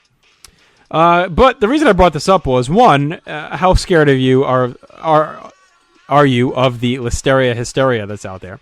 And also, how do we rank peaches, plums, and nectarines in your world? Well, first of all, let me just commend you on your musical selection. You like that, huh? And pulling out Belle Biv DeVoe and Poison to get to this story, I think is brilliant, and I really enjoy that. That's why this is my most favorite segment. Okay, first, I am one of the things that I am doing in improving my health is I'm following the lead from my wife. My wife has had health issues for years related to fibromyalgia. And so one of the things that she's done over the last couple of years, garden, backyard, a lot of all natural foods. I'm trying to get rid of as much processed food as I can. So the idea of poisons and things that are sprayed on or whatever your food is exposed to, even like whole foods, like say peaches or plums or nectarines or something like that. Yes, it is a very real thing. I think if you wash your fruit, everything is cool. But the things that we put into our bodies, gosh, I ate McDonald's. I used to eat McDonald's like 3 times a week. I don't think I'm ever going to eat there again. Yeah. That's kind of where my head is at right now, is I'm really trying to clean up my diet just so I can live longer. Because what are the poisons that we're putting into our system on a daily basis that we think, oh, this is fine. It's perfectly healthy. There's no recall at all. This is great. But I disagree with your mother. I wouldn't have thrown the fruit out. No? No. I don't know. I would have washed it and rolled the dice. Is that because you're cheap, or what's the reason? It's cheap. It's just complete cheapness right there. I'm like, it's $4 in peaches here that I'm throwing out. When I pissed away $5 in Skype credit earlier this week. So all right, let's rank these: peaches, plums, nectarines. How you going? If I had a selection of each of them, and you could put them in the order that you'd be purchasing them from me and then throwing them out later, what is it? I've got to go peaches. A ripe peach is about as good as it gets. Then a ripe plum, and then a nectarine. Because of the sweetness factor, you get a little bit more sweetness with the peach than the nectarine. And the plum is just, I think, out of the refrigerator, a plum on a hot day, so refreshing. Nectarine, very good, but it's the cousin to the peach. It's not as cool. What's your top 5 fruits? Top 5 fruits, I've got to go peaches 1. Wow. Watermelon 2. Watermelon's a strong candidate. Yep. Blueberries 3. Nah. And then plums 4. See, and then I go back and forth. Like I occasionally citrus, occasionally an apple. Nectarine. In that, I would say 5 would be a 3-way tie between apples, oranges, especially those little tangelos that come out in the wintertime. Yep. Or not tangelos. What do they call those? Clementines. Apples, clementines, and nectarines are all tied for 5th. How about you? I'm going watermelon 1, pineapple 2. Pineapple's delicious. Strawberries 3, banana 4, grapefruit 5. Again, the biggest thing for me with pineapple is sometimes it gets a little bit of that fiber that's in it. I'm not real keen on that. Pineapple juice, awesome. Pineapple, freshly sliced pineapple is about as good as it gets. It's very good. And, we don't eat a lot of strawberry here in the house, which is why I didn't rank them on my top 5, because my wife is allergic to strawberries. How would your life be? Imagine that. My wife is allergic to strawberries and shellfish. How about that? It's a tough Doesn't that suck? You guys would never really be... Oh, you live... didn't you live near Maryland for a while? No, Connecticut. But grew up in Florida. Connecticut's fake shellfish. I know, but she would never be able to hang here in the RI. But we did. But we went to our friends in Rhode Island had a summer house and did the whole. What do they call that thing where they put the bucket in the sand into the fire? Yeah, it was awesome. Yeah, that was great. But and this wasn't like an allergy that she was born with. This is just something that happened probably 10 years ago and crazy. Still has. Yeah, crazy. So yeah, that's where I rank the fruits. All right, ready? Yes. Trending story number 3. Hey Jude, don't make it bad. A tree planted to honor the memory of Beatles songwriter George Harrison has been killed by actual beetles. What? As the Los Angeles Times reports, the living local monument fell victim to an infestation of insects that couldn't be bested. According to Councilman Tom LaBonge, a 10-foot-tall pine planted in 2004 bit the dust only recently, and a new one will now be planted in its stead. Harrison's last years were spent living in L.A. He died there at the age 58 in late 2001 and was cremated at Hollywood Forever Cemetery. The so-called George Harrison tree was accompanied by a plaque saying, in memory of a great humanitarian that touched the world as an artist, musician, and gardener. Sad day, Kevin. The Beatles destroyed the Beetle tree. Well, wait a minute now. Is it the real Beatles or is it some imitation Beatles? You know, like there's all these knockoff bands running around. Was it here. Monkeys? Maybe the Monkeys showed up.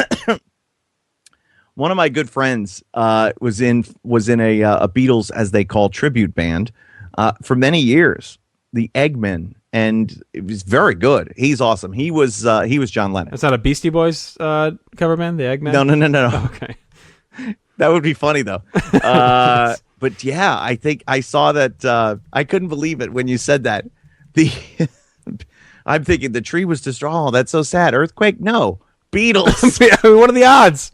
Son of a bitch, the irony. What are the odds? I think it's just, again, it's sad. And do you think like 3 Beatles destroyed it and there was another Beatle off to the side with a female Beatle like coming in between them? Was it actually, or was it maybe like the Yoko Ono Beatles who were, That was my joke right there. Did it go over your head? Damn it. There's a female Beatle distracting the other Beatle? No. I didn't get it. Okay. I was really just honing in on the shoehorning the Yoko Ono line in. Oh. I mean, you could have went Yokozuna too. That could have been another one. That would be so much better if Yokozuna was responsible Japanese for breaking Beatle. up. Yes. With Mr. Fuji, who we learned he trained Larry Sharp and trained young boys by shutting off the car and make him push it for a mile. Yeah, because he's an asshole. And he's an awful manager. No. What did Fuji ever do for one of his Chargers that made sense? You tell me. I'll wait here all night. He led Yokozuna to the WWF That was Jim Championship. Cornette. Yokozuna was a choke artist until Jim Cornette got involved. Come on. When Tell he me. dropped the leg on Savage, He cost him the title at WrestleMania 9 in accepting that challenge for Hulk Hogan like an that idiot. was a bad decision. Survivor Series 88, he manages the tag team champions, turns on them, and hooks up with the Powers of Pain who never win anything. Pissed away his one championship. It was risky. It was a risky call. And what else has he done? Had a bunch of losers. He threw salt. The closest he came was when the Berserker almost stabbed the Undertaker. Good point. All right. His career may not have been what it was. He's awful. I think he's a risk taker, a rebel, and like a Steve Jobs. Yeah. If nothing that Steve Jobs ever did worked out. All right. So enough about Fuji. Poor Fuji. He's dead. Is he dead? No, he's not dead. Is he? We gotta play Dead or Alive. Mr. Fuji would be first on the list. Let's see. It's hard to do in wrestling. Most of the times he's alive. Born 1935, still ticking. Wow, you take Dead and run. That's it. He's 79. 79 years old. I know a few years ago he was in bad physical and financial shape, and I've talked about this, I think, on with you and Scott about Fuji being. We were in Knoxville, and Perfect went to see him, and Perfect and I were riding together. And he'd gotten up early, took the car, went over and saw Fuji, then came back to the hotel. He said, "Oh, man, saw Fuji earlier today. God, it's so sad. He's tearing tickets at a movie theater. He's got nothing. He's broke. Oh, it's so sad. It's so sad." So we went to the building, and he told Hebner about it. I saw Fuji. Man, breaks your heart.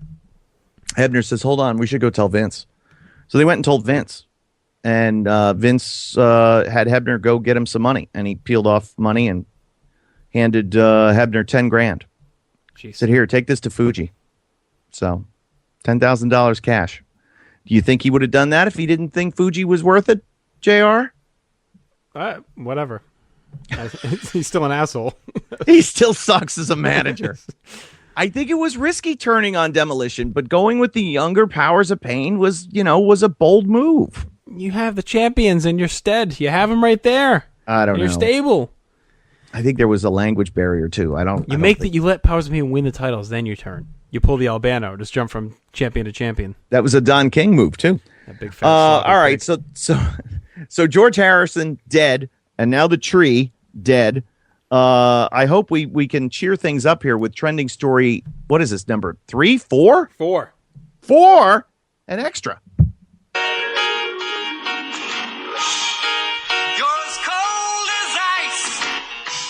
Doc Rivers should quit as Clippers coach and president if Donald Sterling remains the team owner. Clippers interim chief executive Dick Parsons testified in court Tuesday. If Mr. Sterling continues to own the team, Rivers does not want to continue as coach. as the trial in Los Angeles Superior Court that could determine the fate of Steve Ballmer's $2 billion purchase of the Clippers continued. Parsons expressed concern about the future of Rivers and Clippers players. If Doc were to leave, it would be a disaster. There's also a story out there, Kevin, that the Lakers are purposely delaying their coaching hire to see if Rivers will become available. So should Doc quit? What do you think? Is Sterling going to sell? This whole thing, we haven't talked about it in a few weeks here, continues to be a mess. What do you think is going to happen? Well, it's getting worse, and I think that now that Doc Rivers has not refuted it. He didn't come out and say, hey, Dick, you're stupid, and I'm not quitting. I'm just not going to be happy about it. Now he almost has to quit because his reputation and personality is on the line. And it's not, I mean, is it really ballsy? Because this is a guy that's guaranteed another gig. He's not if you were a new coach he's got the clout to do this, right? But hasn't he made a commitment? Doesn't he have a contract? Yeah. I'm not saying he's right in what he's doing. I'm saying it's actually not all that ballsy. Will the players be allowed to get out of their contracts as well? Well, I'm thinking he's saying he's just going to quit, so he wouldn't be out of the contract. I mean, he just probably would have to sit out, but he could easily get a gig on TV. Well, he would have to sit out for, what does he have? Like, let's say 3 years left on his contract. Or they could do a buyout. Okay, so if I'm Chris Paul, can I do the same thing? Sure, you can go sit. He can do whatever he wants. He won't get paid. He can sit. Well, Doc Rivers isn't going to get paid either. Right. But my point is Doc Rivers has a lot of money and a lot of options. So to me, it's not really going out on a limb to say, hey, I'm going to quit if you don't. I mean, I'm not saying it's the right thing to do. I'm saying I'm not saying you shouldn't honor his commitment. My point is, we're kind of talking like he's taking this big stand, but he's in a really good position either way. We're both sort of like opposite ends of the same quasi critique. Right. I think Doc Rivers is right for standing up and having an opinion on this. I think, though, again, he's not this benevolent man by walking away because we know he's going to get another gig. Exactly. And he'll be looked at as a hero. Yeah. A guy that walked out and took a stand for everyone, all the people being screwed by the discrimination cases and everything else. So he'll be, I don't know. And the true face of the franchise, Chris Paul, Blake Griffin, DeAndre Jordan, those guys, JJ Redick, those guys are stuck there. Yeah. Saddled for another season, this time without their coach. So how about that? With no options to leave. That sucks.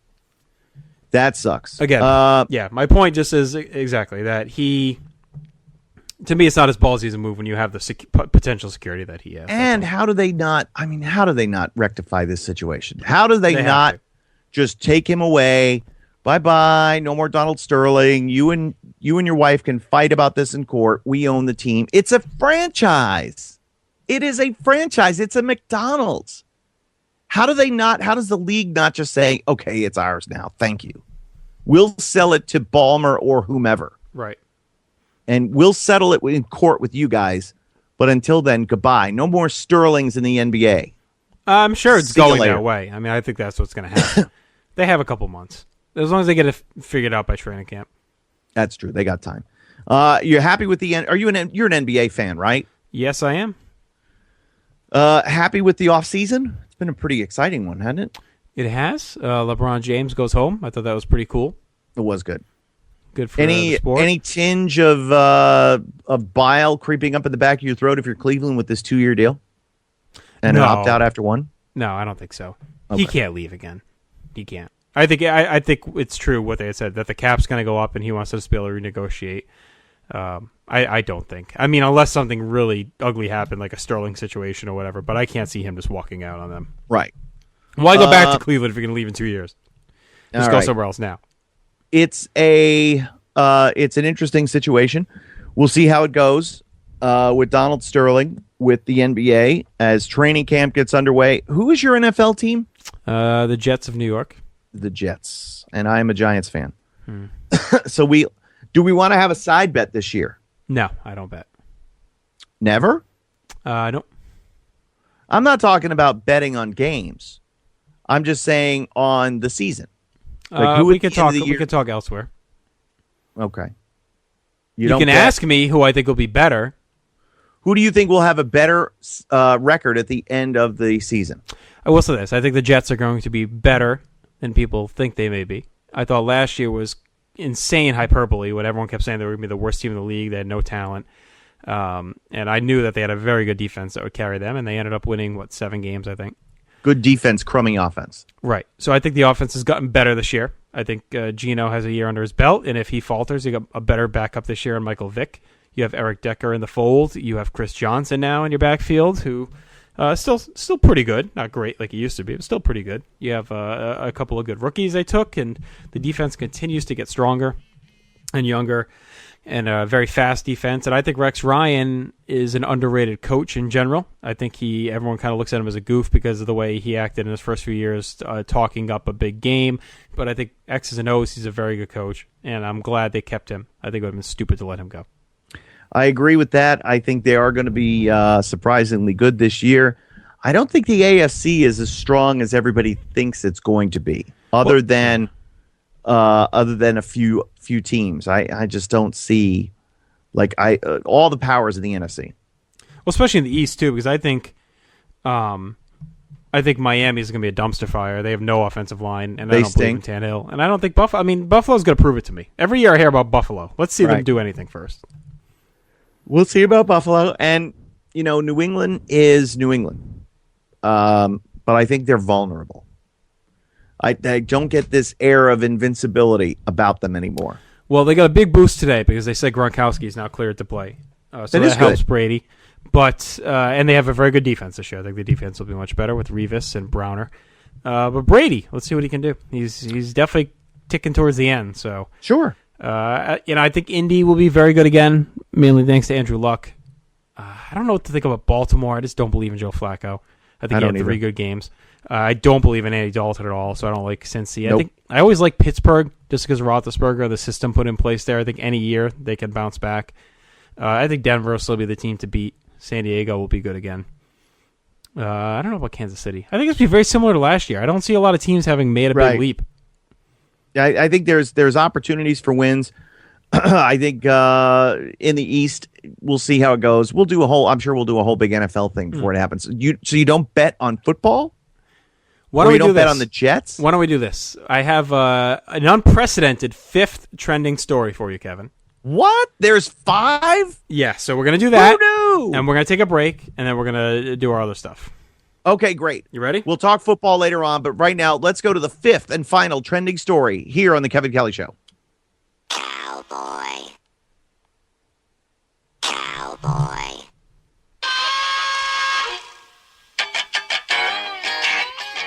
Well, Kevin, this is probably the classiest story on the music internet today. Andrea Pellegrini, a former publicist for the Insane Clown Posse, is suing the Detroit duo for sexual harassment and, among other allegations, that the 2012 Gathering of the Juggalos was a living hell. She claims that the former ICP and Psychopathic Records employee Dirty Dan Diamond tried to give her a glass dildo as a gift. She refused to accept it. Pellegrini claims that Diamond gave the item to Kid Rock, who apparently has possession of it. The Detroit Free Press reports that Pellegrini's attorneys have subpoenaed Kid Rock, telling him to give up the glass dildo so they can use it as evidence. Beyond use it as evidence. Beyond the obvious troubling, if true, harassment allegations, this whole thing raises some questions. For instance, isn't it bad etiquette to give someone a gift after someone else has already turned it down? Kid Rock appeared on ICP's first album 22 years ago. Doesn't he deserve his own glass dildo? Also, how's Kid Rock ever supposed to find the dildo? And we're sure to be an extensive glass dildo collection. Do you enjoy living in a world where Kid Rock and ICP are buddies that trade off dildos? I like that. First of all, the fact that this is the 5th trending story, this should have been the lead because this is the best story ever. It just came off the presses, during the Danny Cage interview. I came across it. So I love it. Hey, hold on a second. I got to say goodnight to my son. Come here. All right, you say goodnight. We're going to talk dildos while you say goodnight to your son. Night, Dan McGinn. Wait a minute. Okay, sorry. No. Good thing I have my headphones on for that one. All right, so yes, can you re-gift that sort of thing? Yes. No. If gift is refused, and listen, she needs to loosen up a little bit. Did she not show? That's why she has a dildo. God, did she not know who she worked for? Yes. How do you know? That's why they go give through the the dildo. interview process, Listen and what up. they Violent J and Shaggy Two Dope just sat there and said, "Hi, listen, Andrea, we've luck to have you on board. We'll have you meet with human resources, and we'll get the paperwork all done." Harumph for rumph. No, I mean, come on, it's crazy. There's a lawsuit, of course. Right? Oh yeah, there's a lawsuit. All right. Yeah, that's it right there. And Andrea Pellegrini. I think there'll be a wrestling. Yes. There's going to be a wrestling character this year at the Gathering of the Juggalos, yes. who will have rotten tomatoes thrown at her and everything else, and beaten over the head with glass dildos. So that's going to be tremendous. I think we need to broadcast live the Kevin Kelly show from the Gathering of the Juggalos. I want to see you with the paint on and everything. No. That just getting to Cave in Rock, Illinois, apparently is a story in and of itself. It's one of those things, and I'd love to have somebody on who's actually been there. There's been so many great names. Like Dutch Mantel was there a few years ago. The Outlaws were there. Just a bunch of Dr. Tom, I think, was there. Just great stuff. Amazing just scene, and Andrea Pellegrino needs to, gosh, poor woman. What a horrible life she has. Oh, glass dildos and Kid Rock. I love it. What a great story. It's fantastic. Ba with the ba. What do you think about all right, so who wins in that one? Where does this go? Do they settle? Oh yeah, they settle. We don't ever hear this thing again. All right, they settle, but a good find. Yeah. All right, well, let's take a quick time out. Then we'll wrap up this edition. We got more stuff, a lot of stuff yet to do here on the Kevin Kelly Show on the Place to Be Nation. Quick time out, then back with more. Stay with us. No joke, like some motherfucking kid rocks the blade. Same game, same name, ain't a damn thing changed. Hey sports fans, Cowboy here. Make sure you make your weekly stop by the Sports Lounge here on PlaceToBeNation.com, where the boys and I tackle all the hot topics in the world of sports. We go behind the numbers and provide in-depth expert analysis on Major League Baseball, MMA, NFL, and more. The seats fill up quick, so grab your favorite cigar, kick back, and join us in the Sports Lounge, only on PlaceToBeNation.com. In Rhode Island and looking for great food and a fun atmosphere, we'll be sure to stop by Bonehead's Wing Bar, 131 Washington Street in West Warwick, with over 65 different wing sauces and dozens of sandwiches, burgers, and appetizers. In a fully stocked bar, Bonehead's has something for everyone. Boneheads also shows every WWE and UFC pay-per-view, features live music, weekly trivia, and much, much more. So, be sure to stop in, tell Matt and the crew that Place to Be Nation sent you, and become a Bonehead today. Hey, this is Rob Naylor. Do you still enjoy pro wrestling? Believe it or not, I still do. So you better join myself and Will on the Google Wrestling Podcast exclusively at PlaceToBeNation.com. Shit, I wasn't ready. Hey, this is Will. If you like listening and shit. Hey, this is Will. If you like listening to guys talk about old school wrestling, follow me and Charles on Wrestling with the Past podcast on Place to Be Nation. On Richard and the Mailman, we talk about life with great enthusiasm, which eventually leads to disillusionment and inevitably hopelessness. But don't worry, there's lots of laughs along the way. So check us out every week or month or whatever on Richard and the Mailman.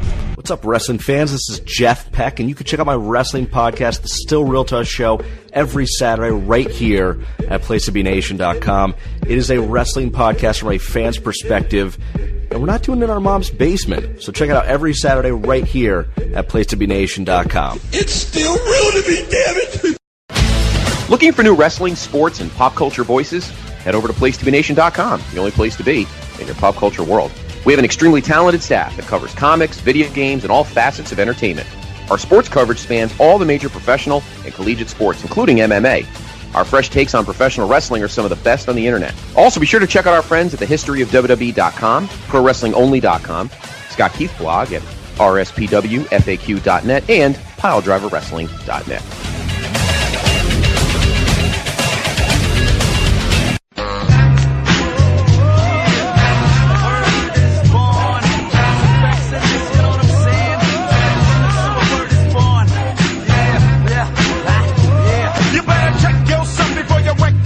Okay, we're back here on the Place to Be Nation's Kevin Kelly Show. Kevin Kelly here, JR, and Dan McGinn. And we've got just a little bit of time left, so let's jump into Twitter, JR, because I know the fans every week, they send their Twitter questions, hashtag #AskKevin, with the KK capitalized. What have we uncovered this week? Well, we had a good one from Matt Barth. We already answered it in the first segment, though, so we're going to thank him and move on. But he had asked, how much will Ring of Honor miss Kevin Steen? I think you covered that pretty well in your opening monologue. So let's go to our one question here this week will be from CW agent Fenton. If you weren't working for ROH today, would you still be in wrestling somewhere? That is a very good question. I don't know. I don't know the answer to that. I think I probably would. I really have, over the last few years, my interest has morphed more into the training and development of wrestlers in terms of helping them develop characters and learning how to speak on camera. So I probably would be doing something with a school, helping produce guys like that. Let the wrestling trainers handle the wrestling. I can teach them what to do when they're in front of the camera and they have to speak. If I wasn't in Ring of Honor, that would probably be the role that I would have if I did have a role at all. But a very good question here on the Kevin Kelly Show. Excellent. Okay. More questions next week. We'll have more time. Definitely. Okay. Stomped on it with your big pasty legs. Wait a minute. Can we re-cue it? Yeah, it takes a minute. Hang on.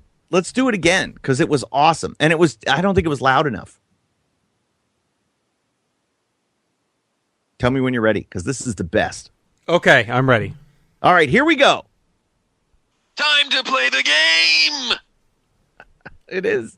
It's time to play the game. We always play games here on the Kevin Kelly Show. It's so much fun. What's the game this week, JR? We're taking a little break from the sleaze game. We're going to mix things up. And Kevin Kelly, are you ready to play Who Would You Take? Who would you take?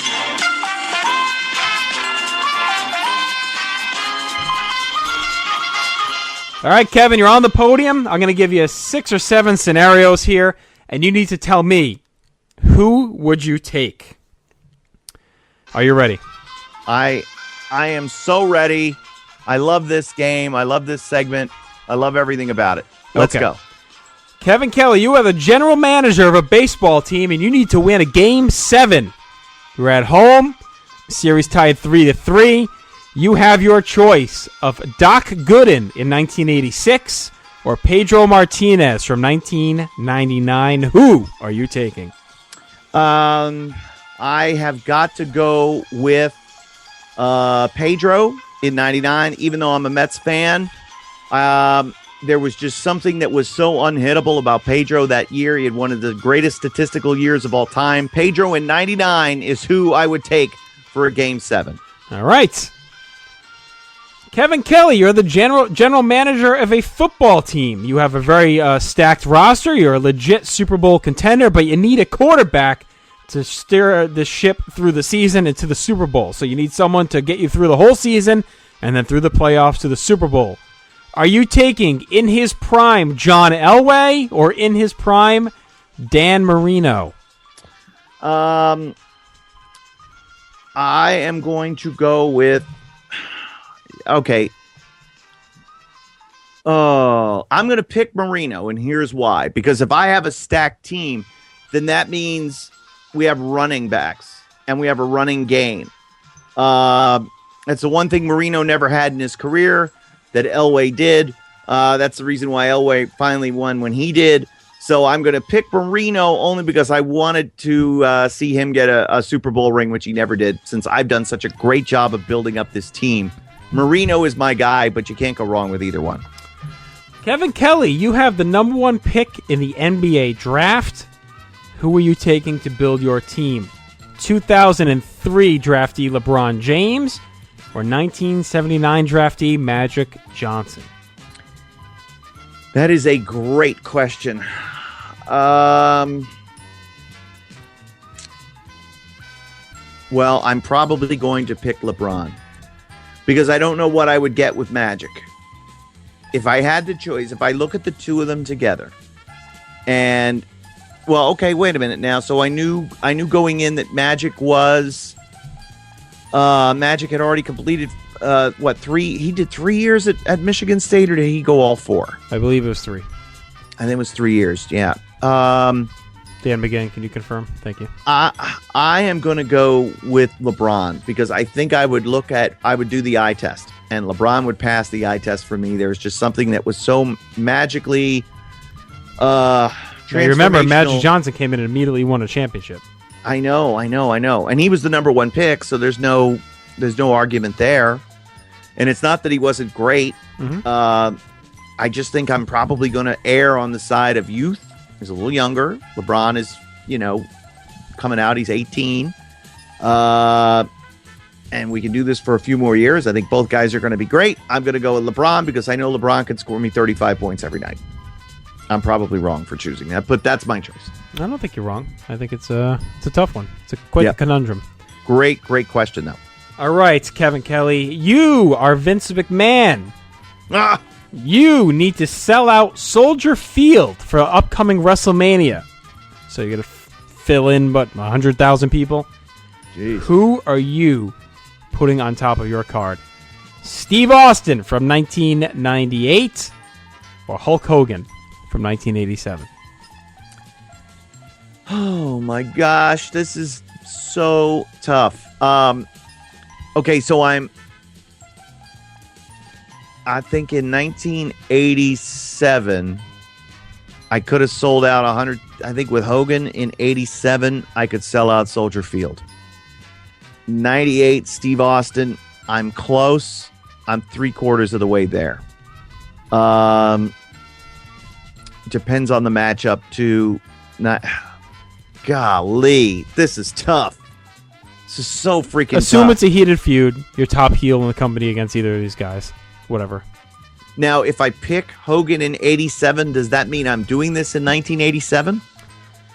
Yeah, I think you'd have to. I don't think you could say it today. And I mean, if you just think about it all the time, who?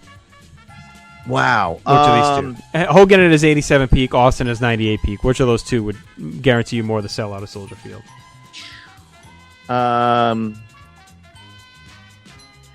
Hogan did it. Austin never did it. Austin didn't have to sell out stadiums. He sold out arenas. I think he sold more. I think he sold more pay-per-view than Hogan did. Different time, different era. 12 versus 3 or 4. Certainly sold more merchandise.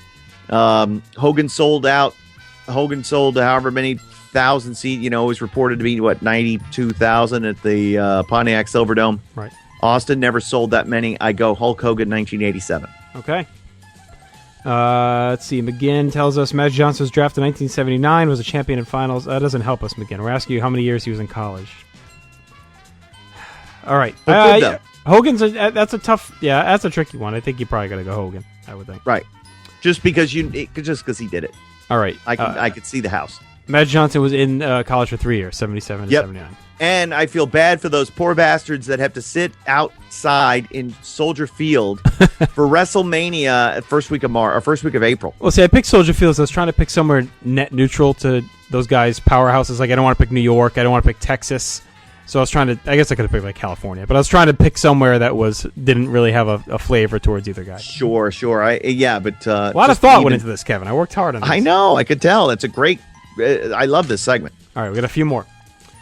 You need to deliver a guaranteed classic WrestleMania show stealer. Are you picking Randy Savage in 1988 or Shawn Michaels in 1996? Shawn Michaels, 96? 96.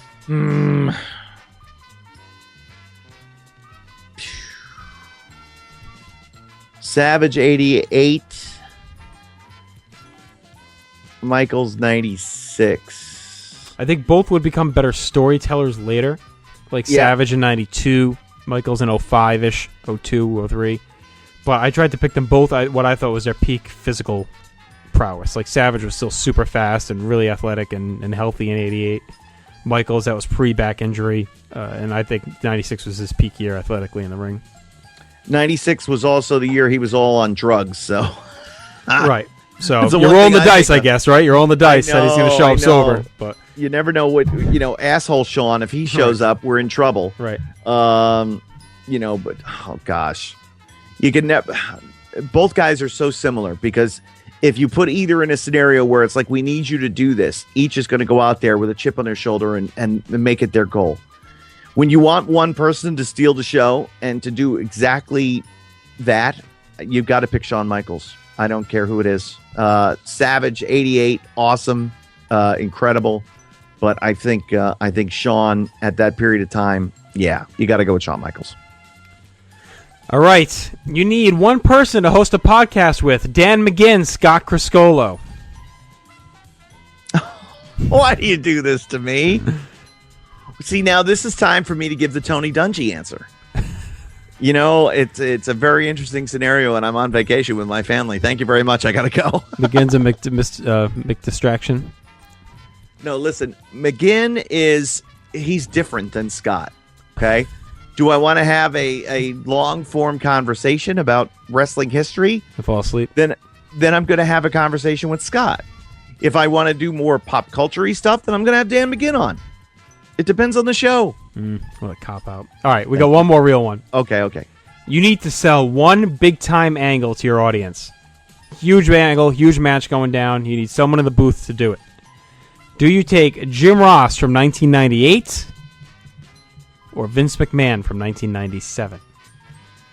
I have got to go.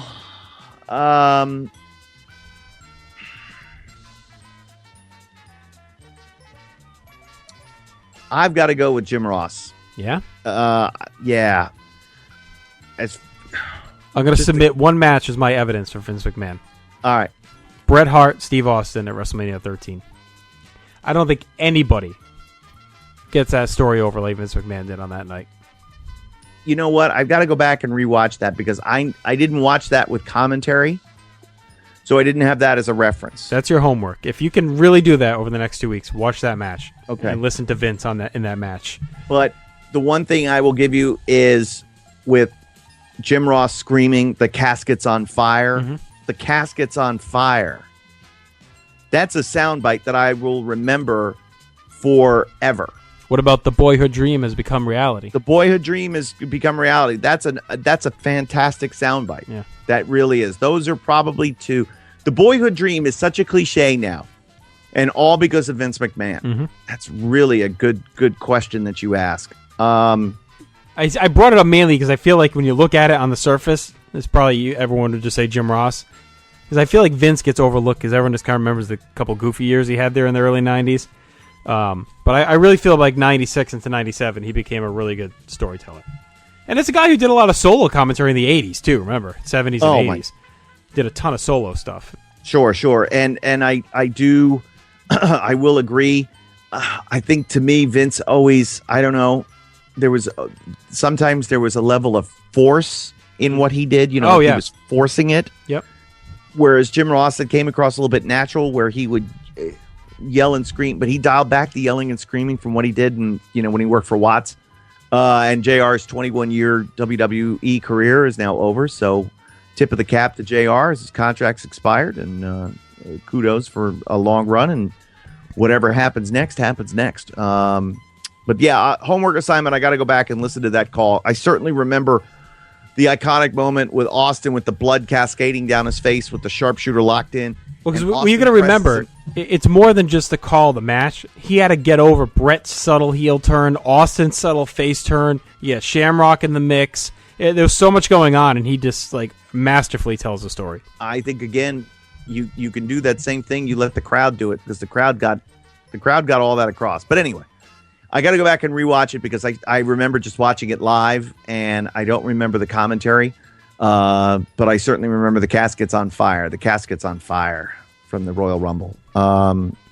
That's stone cold. So if I got to go back and rewatch that, and we'll talk about it in 2 weeks. All right. While you're at that homework, Kevin, let me give you my network pick of the week. You should also go watch Canadian Stampede It was 17 years ago this month, one of the greatest pay-per-views in WWF history. You had the Hart family versus the team led by Steve Austin in Calgary. You had a good Undertaker-Vader match. They debuted Taka Michinoku against Great Sasuke. And Triple H and Mankind had their first match as well. Second match, coming off King of the Ring. So, 4-match show, 2 hours, super tight, super fast, a really fun watch. Go back and watch it. Yeah, Sasuke was supposed to get the job. He brought Taka over to help make him look good, and everybody liked Taka Michinoku, so they kept him.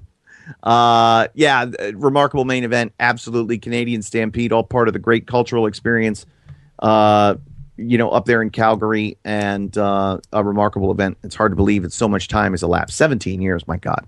So, all right, what else? What else do we have left to do here on this show? That's it. I do want to call it the Philadelphia Phillies for being assholes. They have A.J. Burnett in through 8 innings. It's 0-0, 131 pitches. A little bit of abuse, I think, going on there for a guy they don't really give a shit about. They got to try and trade anyway. Aren't they just going to try to trade him? Why do they? Wouldn't he be good just 6 2/3 and 110 pitches? Yeah, and why are they going to run him to the ground? I don't get it. I don't know. So the WWE Network pick of the week, is the Canadian Stampede, and that's it. Take us home.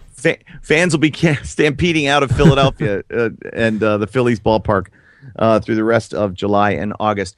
So I started off the show by talking about, what do you do? Do you fix things, or do you throw them out? And I for a long time I was a throw out guy, but now I'm a fix it guy, and I'm starting to appreciate that more and more. I think the wrestling business is in very good hands. I think the best days are upon us. It's not going to be Hulk Hogan in 1987 or Stone Cold Steve Austin in 1998 or Edge in 2005. It's going to be whomever it is in this span of time. If John Cena walks away from the WWE, the wrestling business is not going to die. There are more people attending live professional wrestling events on the local level now than have been in a long time. And why? Because the training and development of young guys is good. There's a ton of great talent out there. If you get the opportunity to see professional wrestling live, no matter what banner it's under, go see it, because there are remarkable athletes doing amazing things. And you could be a part of that at a very low price point. Wrestling has never been more affordable and more fun. The blood and guts are done. That era is over. It is family friendly all the way. So the wrestling business is in very good shape. And this Saturday and Sunday, we're going to be discovering hopefully the next round of talent in Ring of Honor. And then Sunday, venturing to Laurel, Delaware for Future of Honor 2, where there's going to be some young up-and-comers hoping to break into the main roster, like our buddy Moose has done so. And, again, a lot of things going on with Ring of Honor. Go to ROHWrestling.com for all the information about Future of Honor 2. For everything coming up with Field of Honor at the MCU Ballpark in Brooklyn on the 15th, and Death Before Dishonor weekend, Milwaukee and Chicago.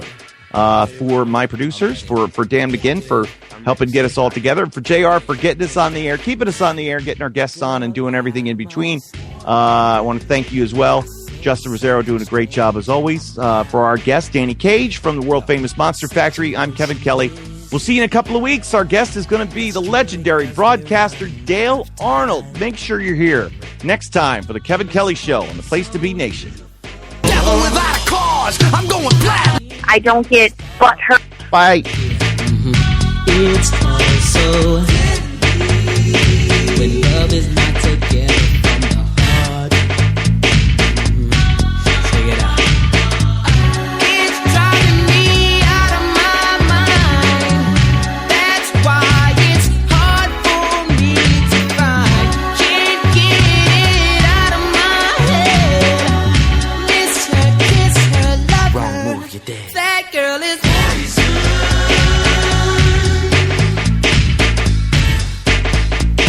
Never trust a big button smile. That girl is poison.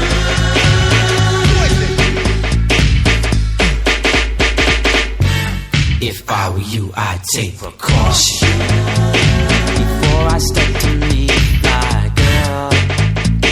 You know, 'cause in some portion, your bitch is the best thing in the world. She's so high, she'll drive you right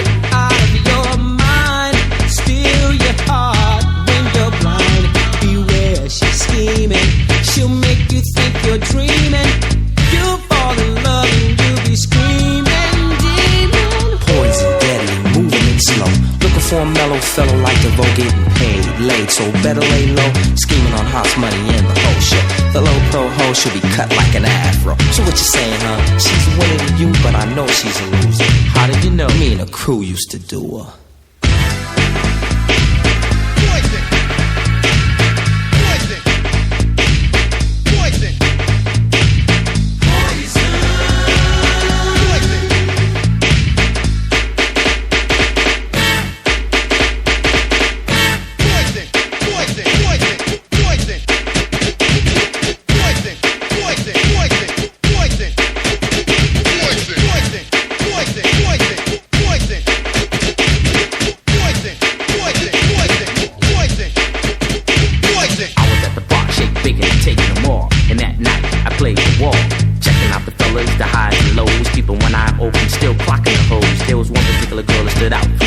Poison ass can be with a high power jet. Michael Biggins here, and I'm running the show. Bell, Biv DeVoe. Now you know. Yo, slick, blow. It's driving me